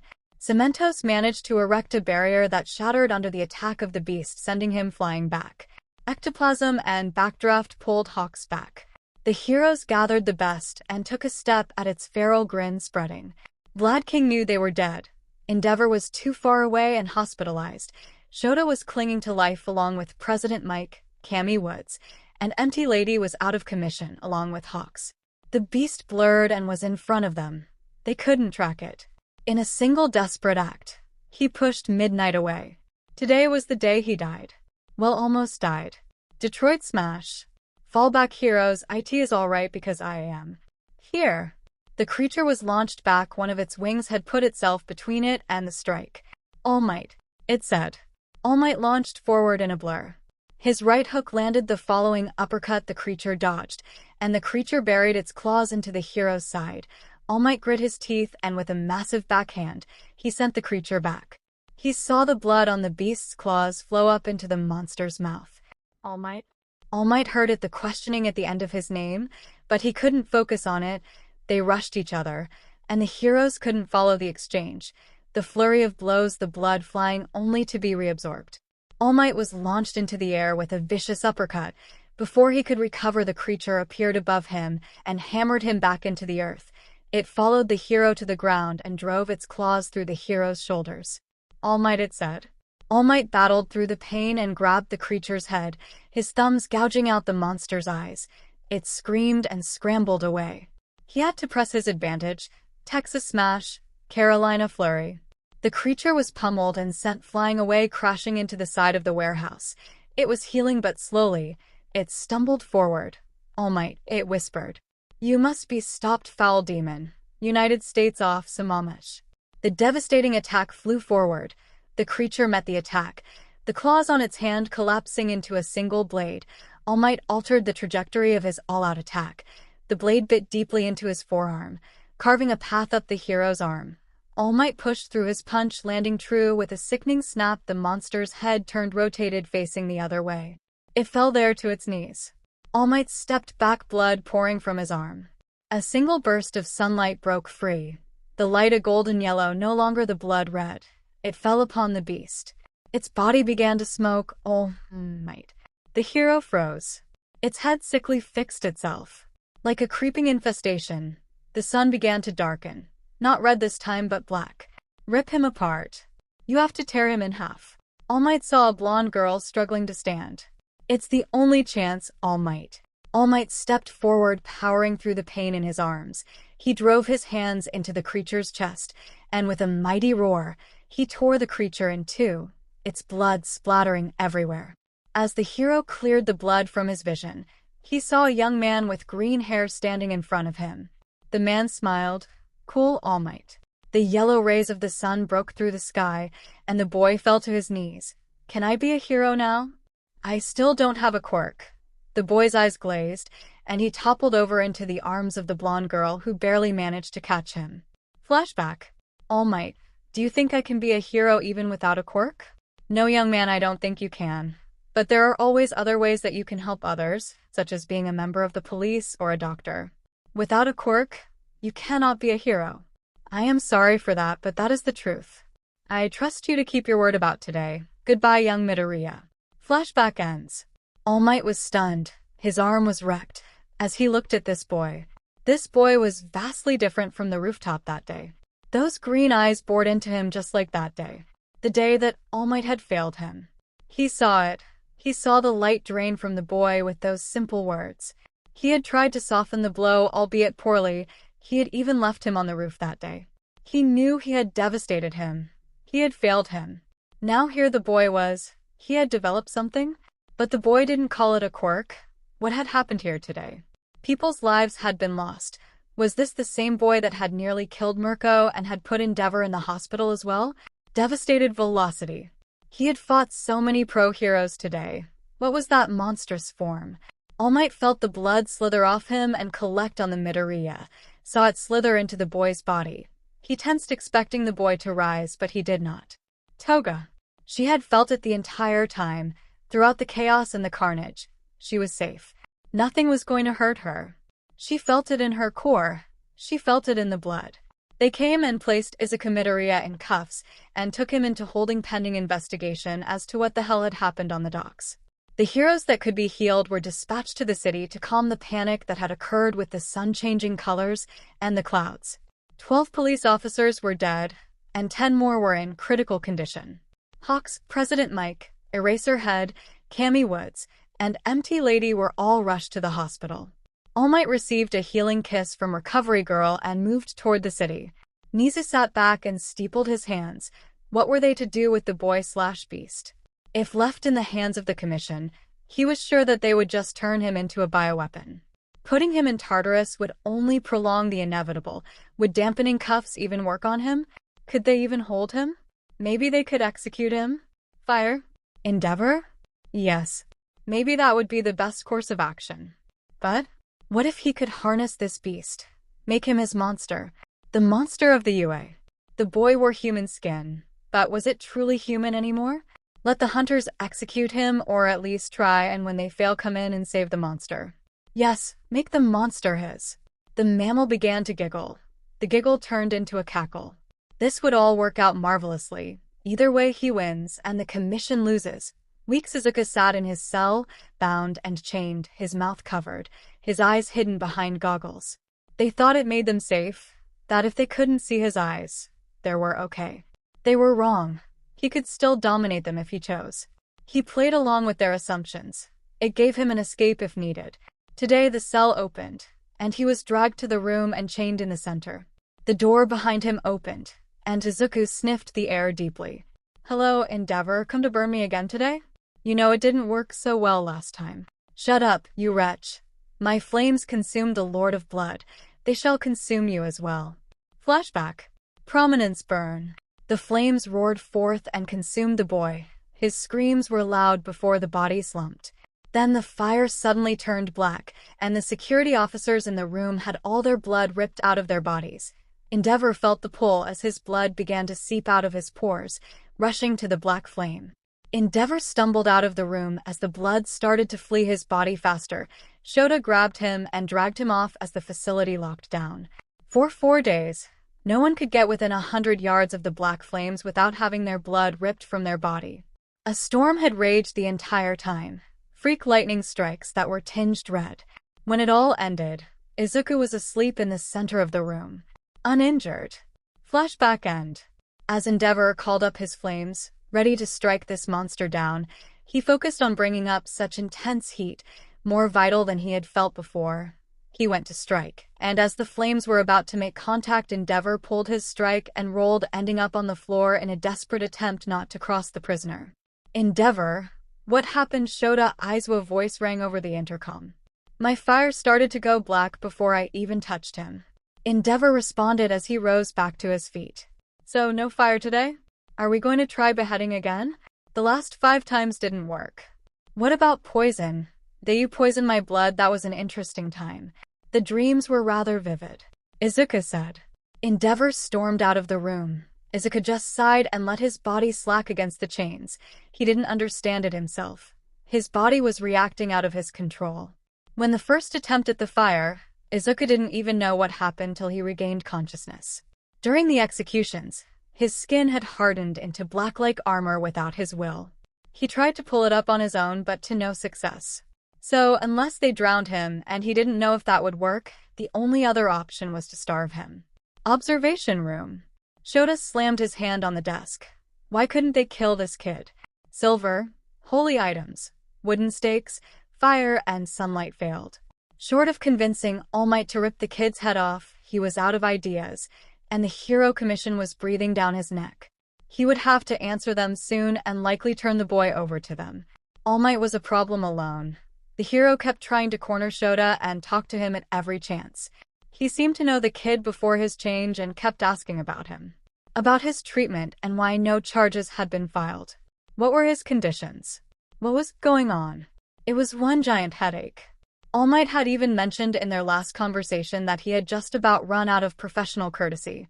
Nizu had gone radio silent and was out of the damn country. That damn rat seemed to be enjoying the whole affair. They could try and charge him with various crimes, but the kid could then drag 𝗧𝗪𝗧 and the hunters, vampires, and everything into the light, causing many other problems. They couldn't kill him. All Might wasn't about to let them lock the kid up in all eternity, and they couldn't just let the 𝗎𝗍𝐼𝐵 get their hands on him. That was becoming more of a reality with each tick of the clock. The 2 battles at the docks and all the heroes injured were causing many questions to pile up, questions 𝗧𝗪𝗧 couldn't answer, and pressure was even building on 𝗵𝗏𝗏. Who was the mystery villain that had escaped him twice and put him in the hospital? Mirko wanted to know what was going on. What the fuck am I going to do? 𝗵𝗏𝗏 walked in, ending a phone call. The situation has escalated. The 𝗎𝗍𝐼𝐵 is sending an accessor team to interview us and those in the containment facility. They also want a full report on the boy, and they want to talk to him as well. We have 48 hours to kill him or figure this out before they come and take him. Minus 24 hours. Izuku was in his cell once again. Not much he could do much but lose himself in his imagination. His mind drifted to the Himiko Toga, her body, her blood, and strangely her laugh. Not the fake one she used, he could tell that one, but the real one. He had heard it only once at the Love Hotel, and it was brief, but he remembered it. He didn't know what fate awaited him, but he hoped to at least talk to her one last time. After all, she was the only thing he had ever had for a friend. A friend had sold him out, but he understood why. It was the right decision. What did he expect? For her to fight side by side with him while they died in a blaze of glory. She would die, but he wouldn't. Could he? It was strange that his whole life he had spent alone, driven into the darkness and avoided by society and Bakugo, and so devastated that he was quirkless that he had given up on life. He was never doing anything else, never thinking about anything else. A hero was all he wanted to be. Never did he do anything to be a hero. He just took the beating society had given him and rolled over, showing his belly. He had never fought as hard as he had till after the Lord of Blood had died. Nothing had driven him more than some insane desire to survive, but to what end? What was he going to do? Live a life in solitude. Not possible that he needed blood. Become a vigilante somewhere possible. He didn't want to survive. He wanted to live. For once in his damn life, he wanted to live. All he had ever done was try to survive. Even when he tried to take his own life, he managed to survive. Hanging, his mother found him. Slit his wrists, found again enough pills that he should have died. He woke up on the bathroom floor.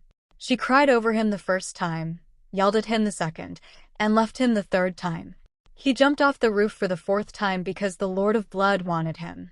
He survived the terrible reshaping of his body, survived battles with heroes, he survived execution after execution attempt. He would live the next time. Next chance, he will live, even if he must kill everyone in his way.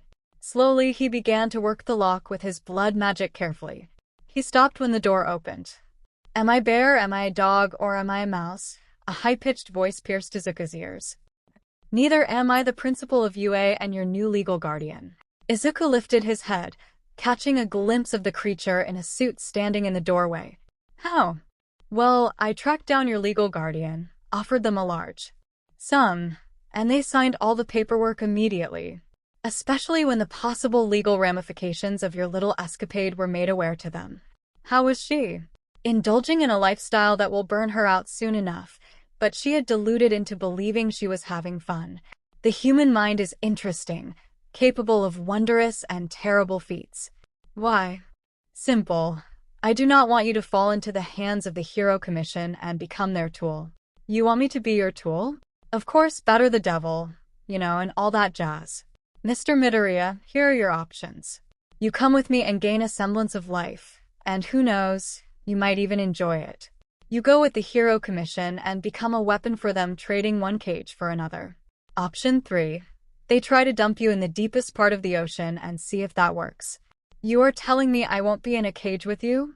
"Oh, you will be in a cage, but I offer freedom from the cage. I believe that something inside of you wants to live truly. All Might told me what you said before you passed out. Do you want to be a hero, Mr. Midoriya?" "I don't know, I don't. I have survived my whole life, even when I didn't want to. I want to know what it is like to live. I can only give you the opportunity. It is up to you to seize it.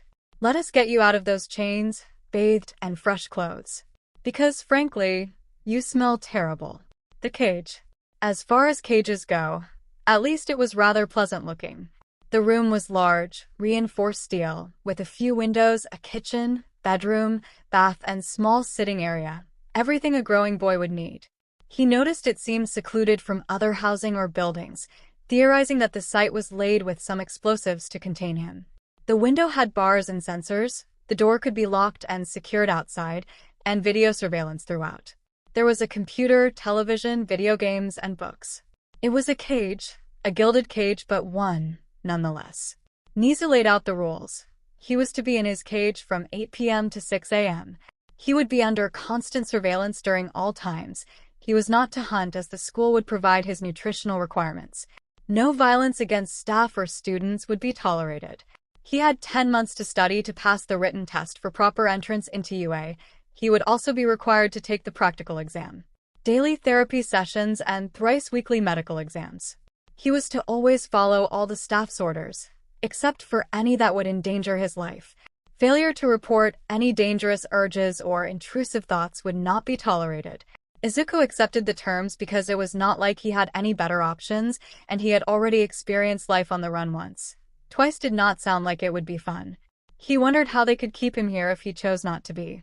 He was confident that he could escape from anyone on staff, as he could move and act faster than anyone he had seen except All Might. The part that Izuku did not enjoy was the restrictions they were putting on his blood. He was confident that they didn't understand precisely how it worked, but was worried that if they kept him starved, the consequences would be, especially if forced into combat situation while his tank was low, so to speak. As it was now, he wouldn't be able to do much before he risked losing control. He also understood that this could be intentional, or that they could use this information to control him. It was a precarious situation to find himself in. As he examined his cage, his attention was brought to 𝗍𝗓 walking in. As the door opened, Izuku could see people in some full armored gear behind him, along with Midnight and Vlad King, both in a type of armor. He had to smile at the neck guards. It was a nice touch, pointless but nice. "Greeting, Warden," Izuku said. "Warden?" 𝗍𝗓 said to himself. "Now, is that any way to refer to your guardian? Maybe Overlord, but Warden?" "Overlord," Izuku said with a bow. 𝗍𝗓 smirked. "How are your quarters?" "It's a nice cage. I appreciate you dressing it up. Living in a steel box would be annoying. No reason a cage can't be nice, but I understand. Living in a cage is undesirable. It does things to you," 𝗍𝗓 said, his voice getting cold. "I would like to look at this as a temporary arrangement, as there are those who are quite wary of you after the battle at the docks. I would be a fool to say I have no reservations or fears. As someone with some cage experience, I will not hold you in one for any longer than necessary. So, the goal is to remove the obvious cage for a less obvious one. Of course, that is all the life is. Everything can be interpreted as a cage.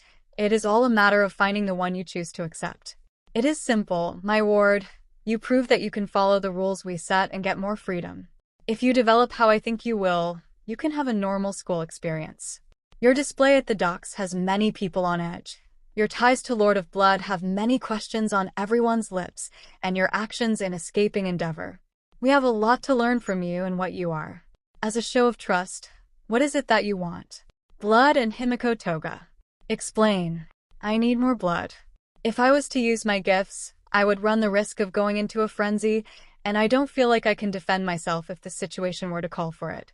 I wouldn't say I like that feeling. As you can understand, it makes me nervous and distrustful. 𝗵𝗃𝗀 is more. I want to talk to her. I would love to see her if she wanted it. She is the only thing I ever had to friend in this fucked up life. Simply, I miss her. I will discuss this with Miss Toga. As far as blood goes, I have brought some with me and some food. We need to set up a meal plan and see that your dietary needs are met. It will be important that you communicate such things as your special hunger to us so we can keep it safe for you and us. Without a better term, your primary handlers will be Midnight and 𝗵𝗃𝗃. Is that an issue? No, 𝗵𝗃𝗃 doesn't seem to have a massive desire to see me dead that Eraserhead or Endeavor does. I have never met Midnight. Very well then, I have brought you regular food and will have more blood brought to you. Please go online to Jungle and order some clothes and decorations for your chambers. As well, please fill out the request form for any special items you may need. Of course, all your orders will be reviewed before being sent in. Order your groceries so that they can be handled as soon as possible. You have the essentials for tonight. Do you have any special requests? Not now, but I am sure I will. I thank you for your generosity, my dear overlord. Nizu smiled. Until tomorrow, Mr. Midoriya, expect your blood delivery within the hour. Izuku watched as Nizu left. He could see some of the guards on the outside visibly relaxed. Izuku understood it on a fundamental level, even if it hurt some. He was a monster and a dangerous one at that. He had gone from being afraid and bullied to being feared. Battle not with monsters, lest he become a monster. He was a monster, but it didn't mean he couldn't dream of being a man.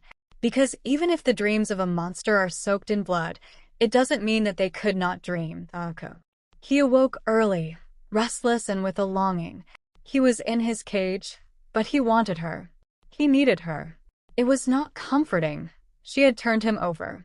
He understood he indeed did, but that very act should have been enough. But it wasn't. I was a burning ache, an addiction that couldn't or wouldn't be satisfied by any other. Was it the sex? Was it her voice? He tried to place his finger on it and decipher the mystery of his desire for 𝗵𝗃𝗀 Toga. It was consuming. He had asked for her yesterday, but he wasn't sure if they would bring her so soon. Thoughts of escape formed. He would be in the same spot again. Nizu wanted him to be his monster, a gilded cage for now. A promise of freedom, a promise that he questioned would ever really be his.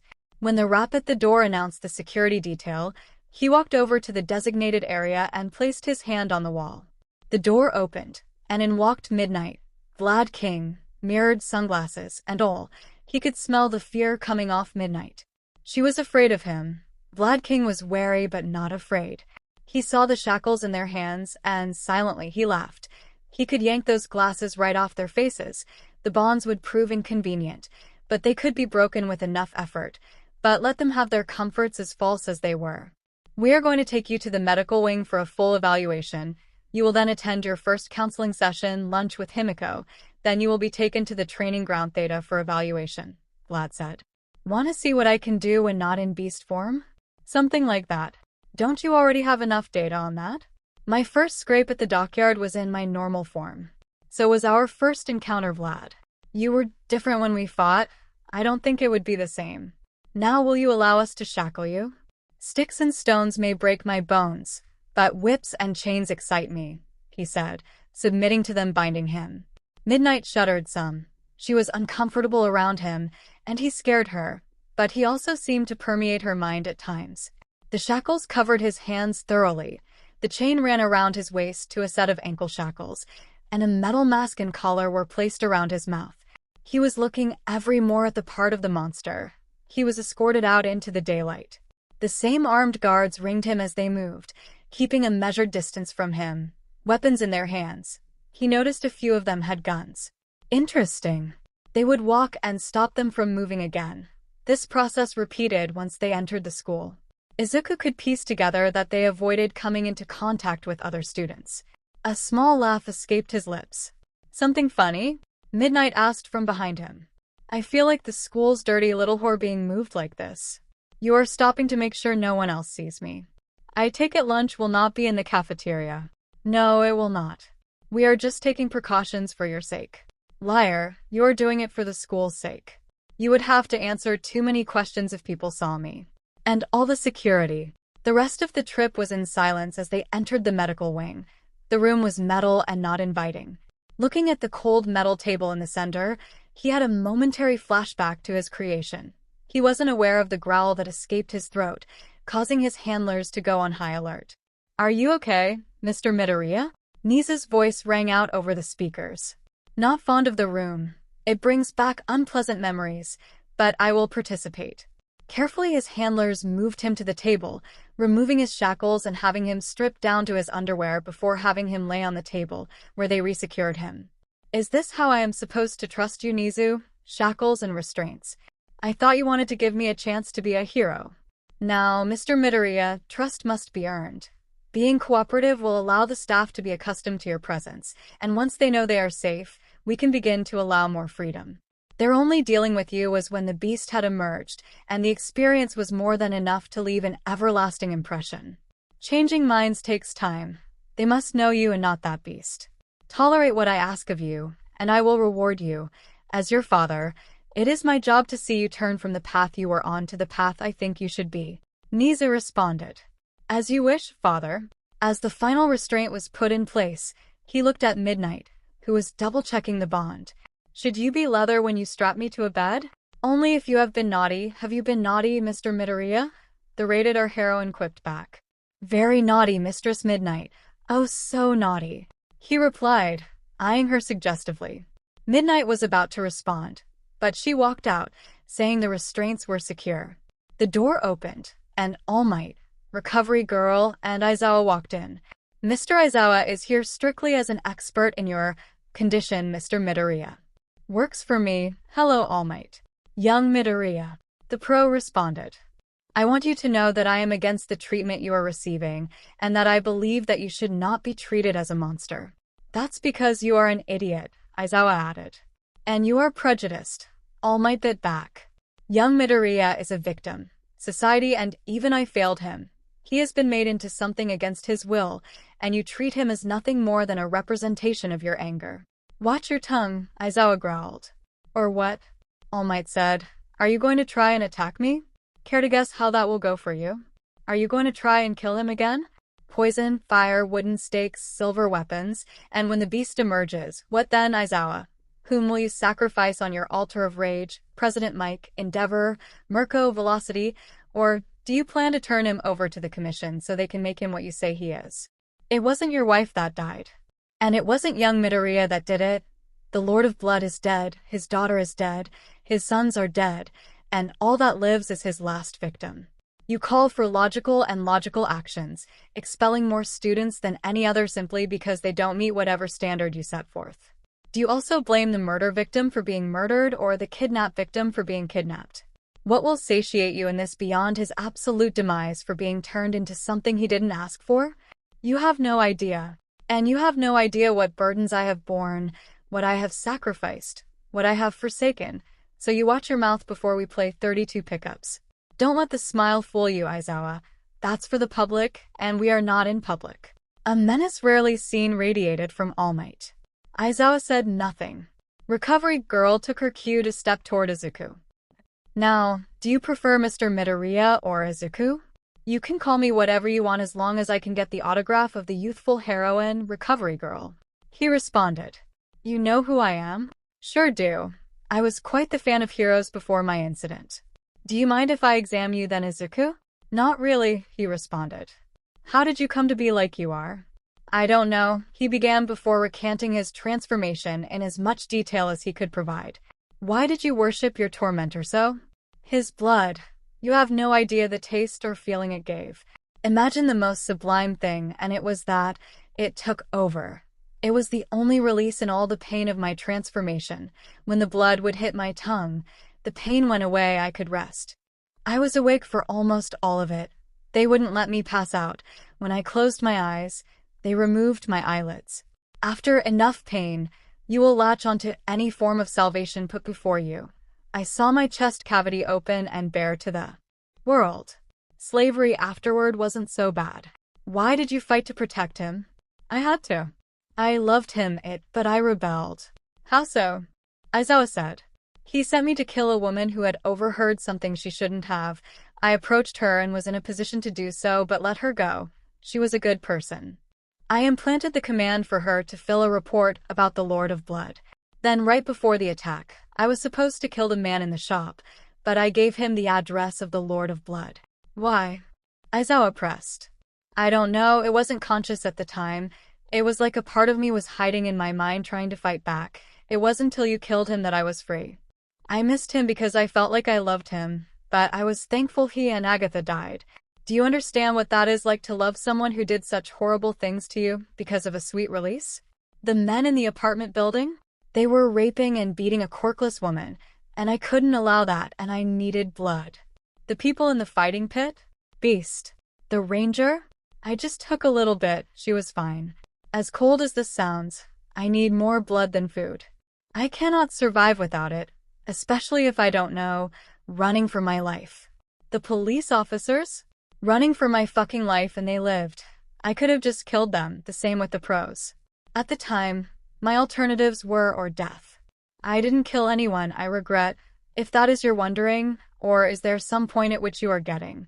You point to all these things, but I was running on instinct, trying to find a way to live. Did you ever say why don't we talk and see if we can understand? Would you have? We will never know. Recovery girl finished all her exams before they left the room, and Izuku's guards returned after he was dressed. He was taken to his first psychiatrist appointment. Results. What are you able to ascertain? Nizu asked.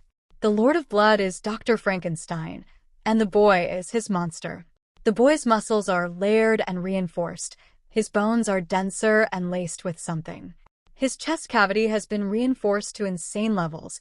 There are organs there that I have no idea what they do or their functions. Can you figure out how to kill him? Aizawa chimed in. If I could, I wouldn't tell you without good reason. Yes, he committed some crimes, but he is also a victim. You know that no jury would convict after hearing what he went through. They may lock him in an asylum for a bit, but I am sure he could talk his way out. He is a threat, Aizawa said with an exasperated tone. Of course he is, you idiot, Recovery Girl said. He is a threat for several reasons.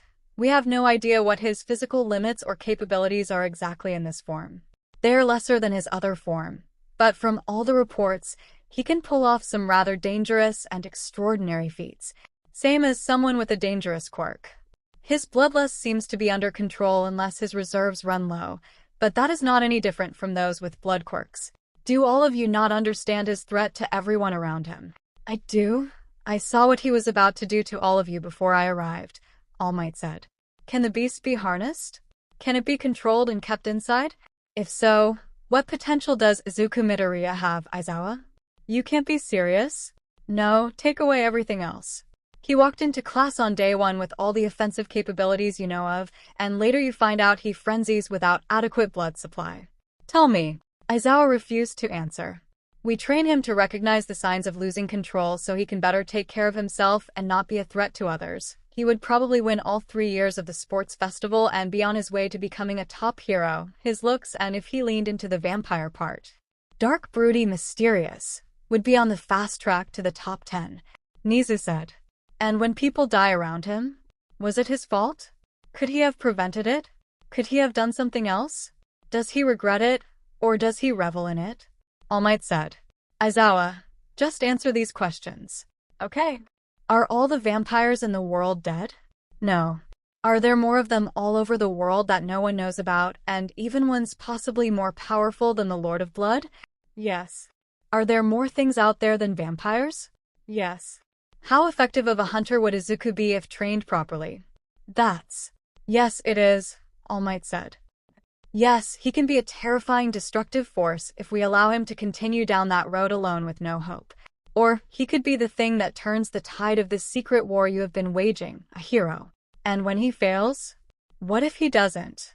And what if he does? You can't stop him, you can't kill him. Your only hope is to starve him and hope he dies before the beast awakens to ensure that doesn't happen.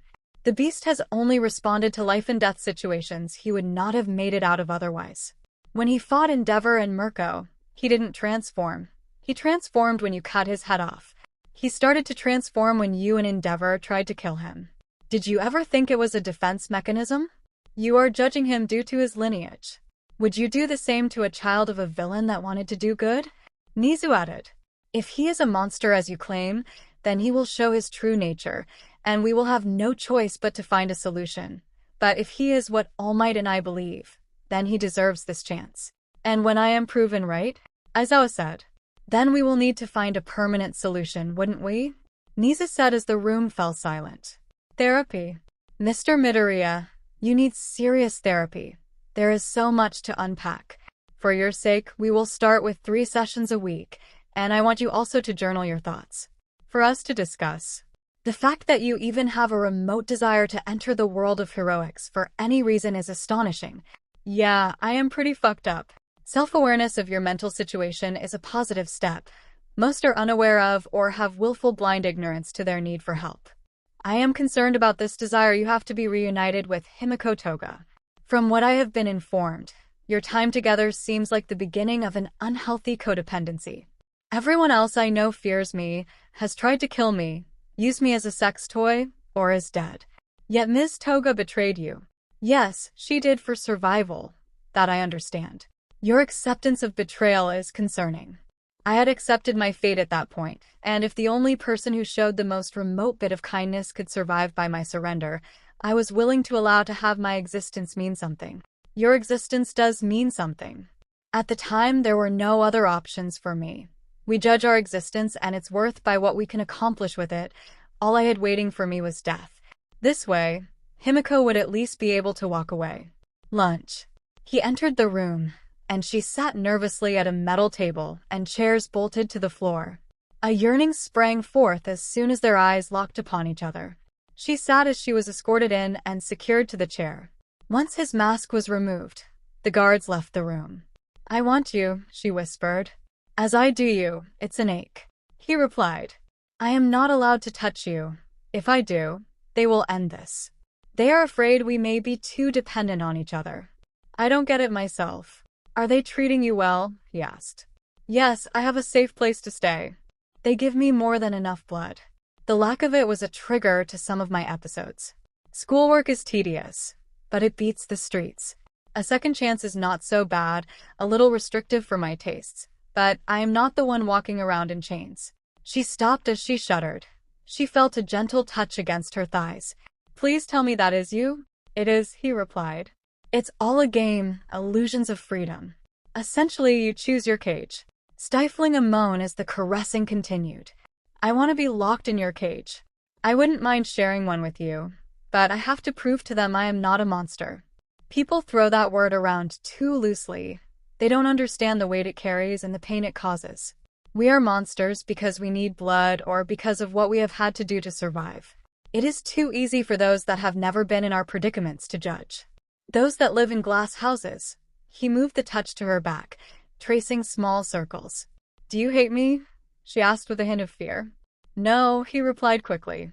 If I hated you, I could kill you right here, and they couldn't stop me. Maybe they are afraid because we are willing to take steps they are not. No one wants to get their hand dirty. This world may never appreciate what we will do for it, but I don't care. I will know if you are willing, and so will you. Let's be heroes then, or at least we can monsters pretending to be heroes if we pretend hard enough. Maybe we will believe it. The cage. All he could think about was lunch. At some point, they stopped talking and stared at each other. Their longing for each other was unnatural. It was strange and, in some ways, disturbing, but he wouldn't change it. Not right now. Maybe not ever. He had to play the game to see, touch, and taste her again. They could play the game.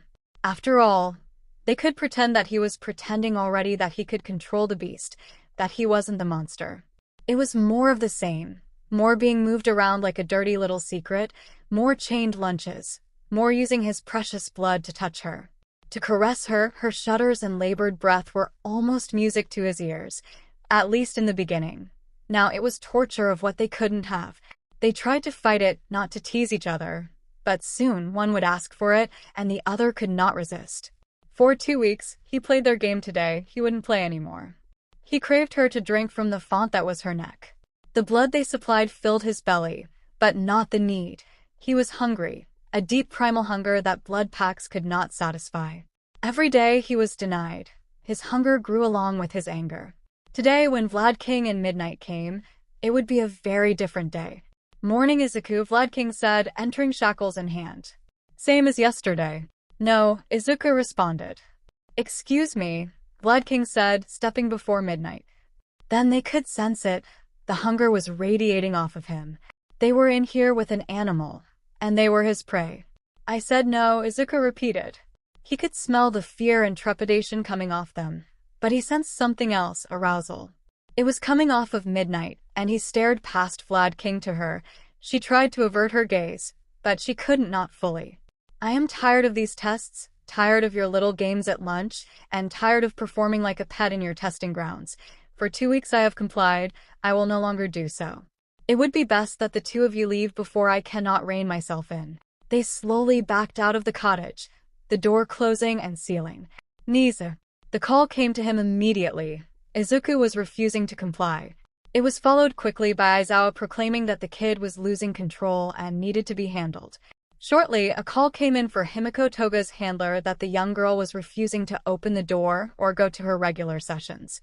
What are her demands? He radioed. She demands to be able to see Izuku mid-area and not in chains. The handler responded. Pesky children, he thought.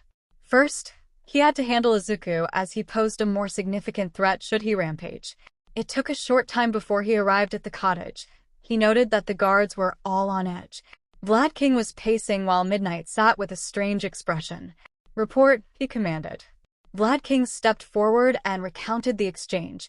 Aizawa came jogging up no sooner than when he finished. 𝗍𝗓𝗓 looked at the hunter. I don't recall calling for you, Mr. Aizawa. You didn't, he replied, but I am the best equipped and the most knowledgeable on the subject. I felt my expertise would be beneficial to the situation. Stay back and take no action unless I authorize it, 𝗍𝗓𝗓 said, walking to the door. He quickly typed in a code and a small door opened, allowing him access. When he walked in, he saw Izuku sitting on the couch with a cup of blood on the table. Greetings, Overlord, the boy said. Greetings, minion, 𝗍𝗓𝗓 said. I understand you do not wish to comply with the test today. That would be correct. You also implied that you were having to rein yourself in. What are you reining in exactly? Hungered this, he said, motioning to the cup on the coffee table. It fills my belly but doesn't satiate the hunger. It doesn't taste right. This blood is barely palatable, but nothing like drinking from the font. You want to drink from someone directly? 𝗍𝗓𝗓 said, raising an eyebrow.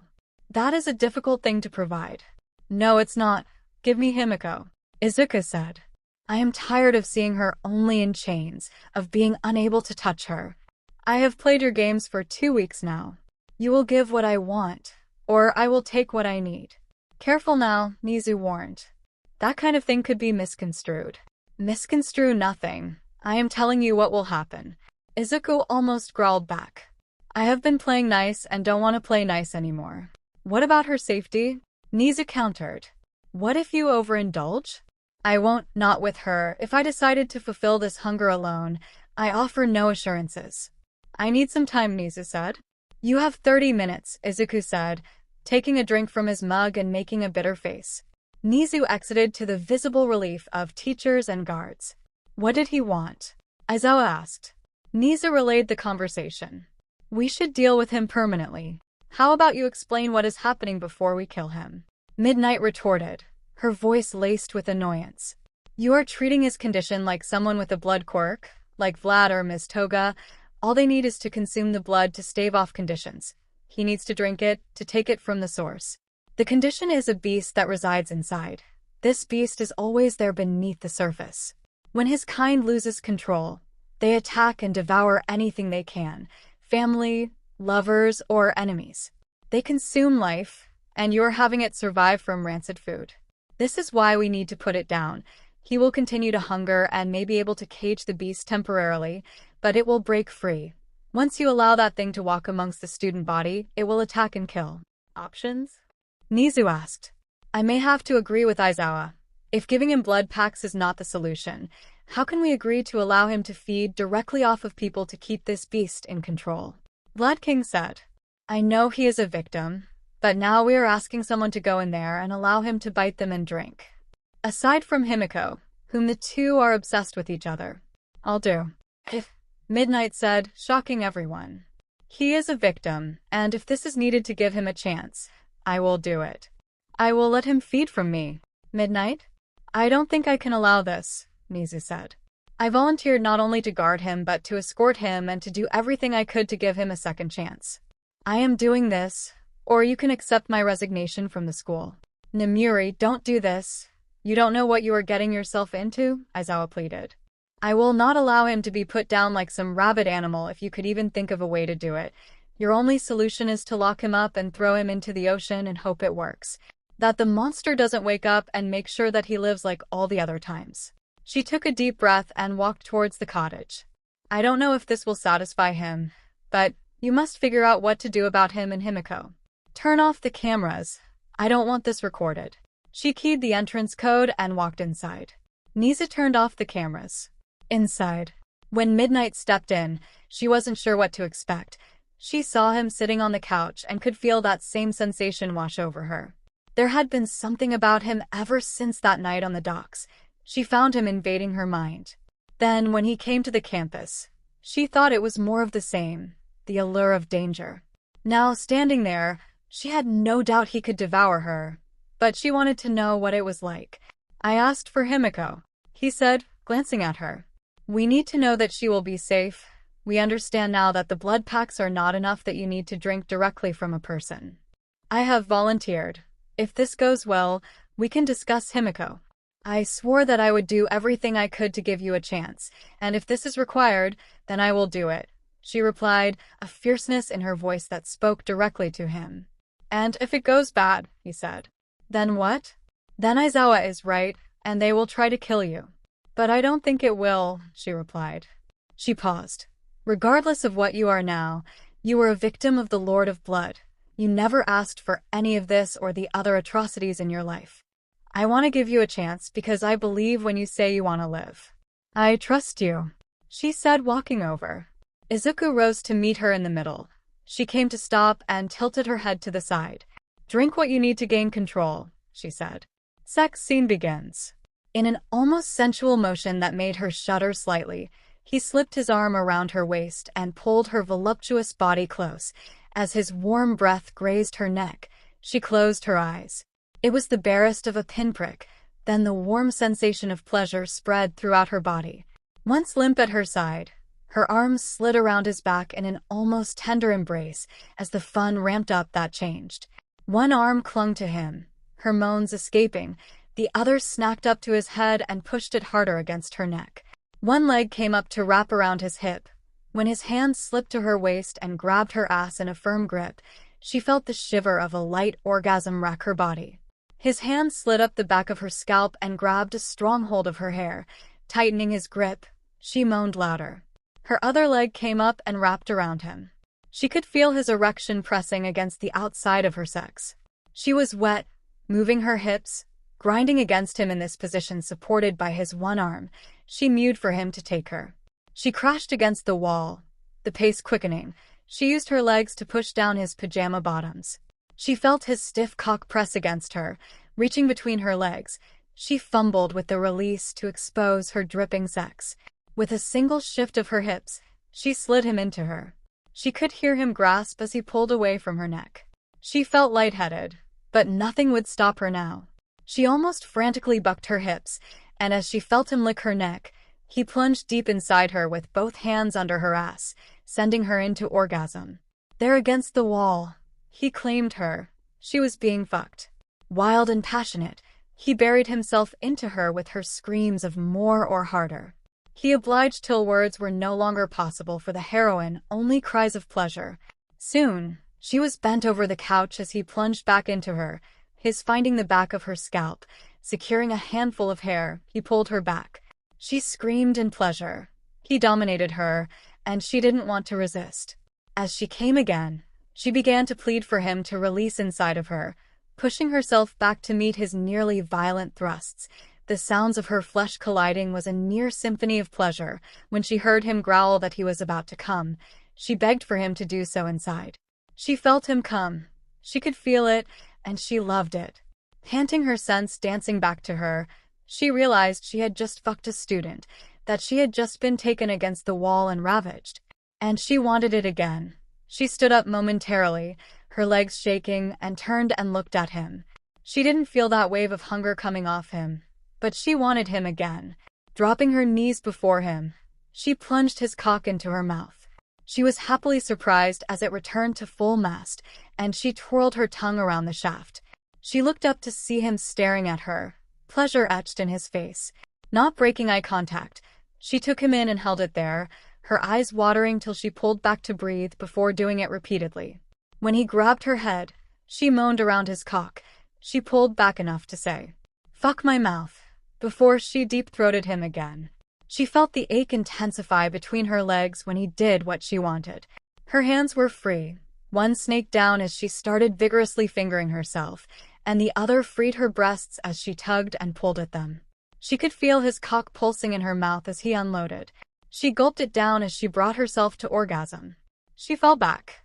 "They will get concerned if I don't go out there. Sexy Nant. Does this mean you will bring me 𝐒𝐵𝗵𝐻?" he said, thoughts of ravaging Midnight again dancing through his mind or of ruining 𝐒𝐵𝗵𝐻 and her simultaneously. "I will advocate for it," she said. Her senses were coming back and at war with each other.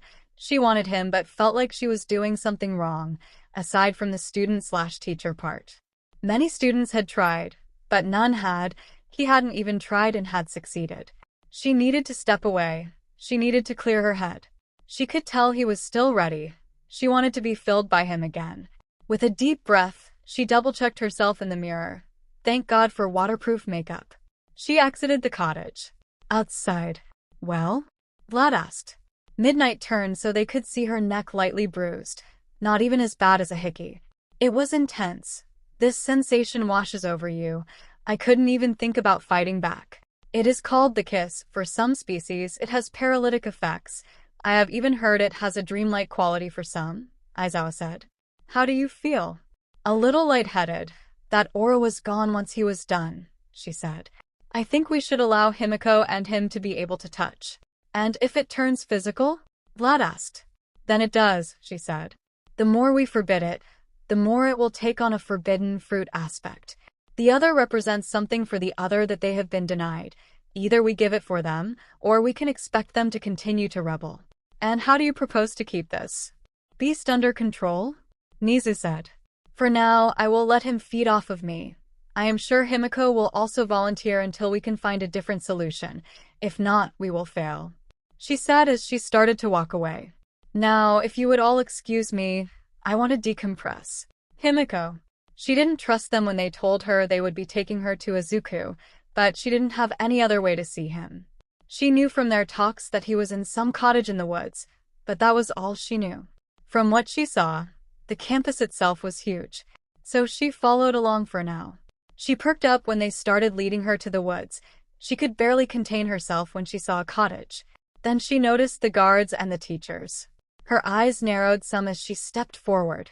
Vlad-sensei came to meet her. "Hello, 𝐒𝐵𝗵𝐻," he began.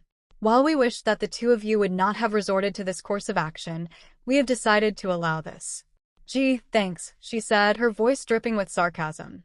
"Do I get to kiss your feet now in gratitude, or can I go see him?" "You may go see him," he replied.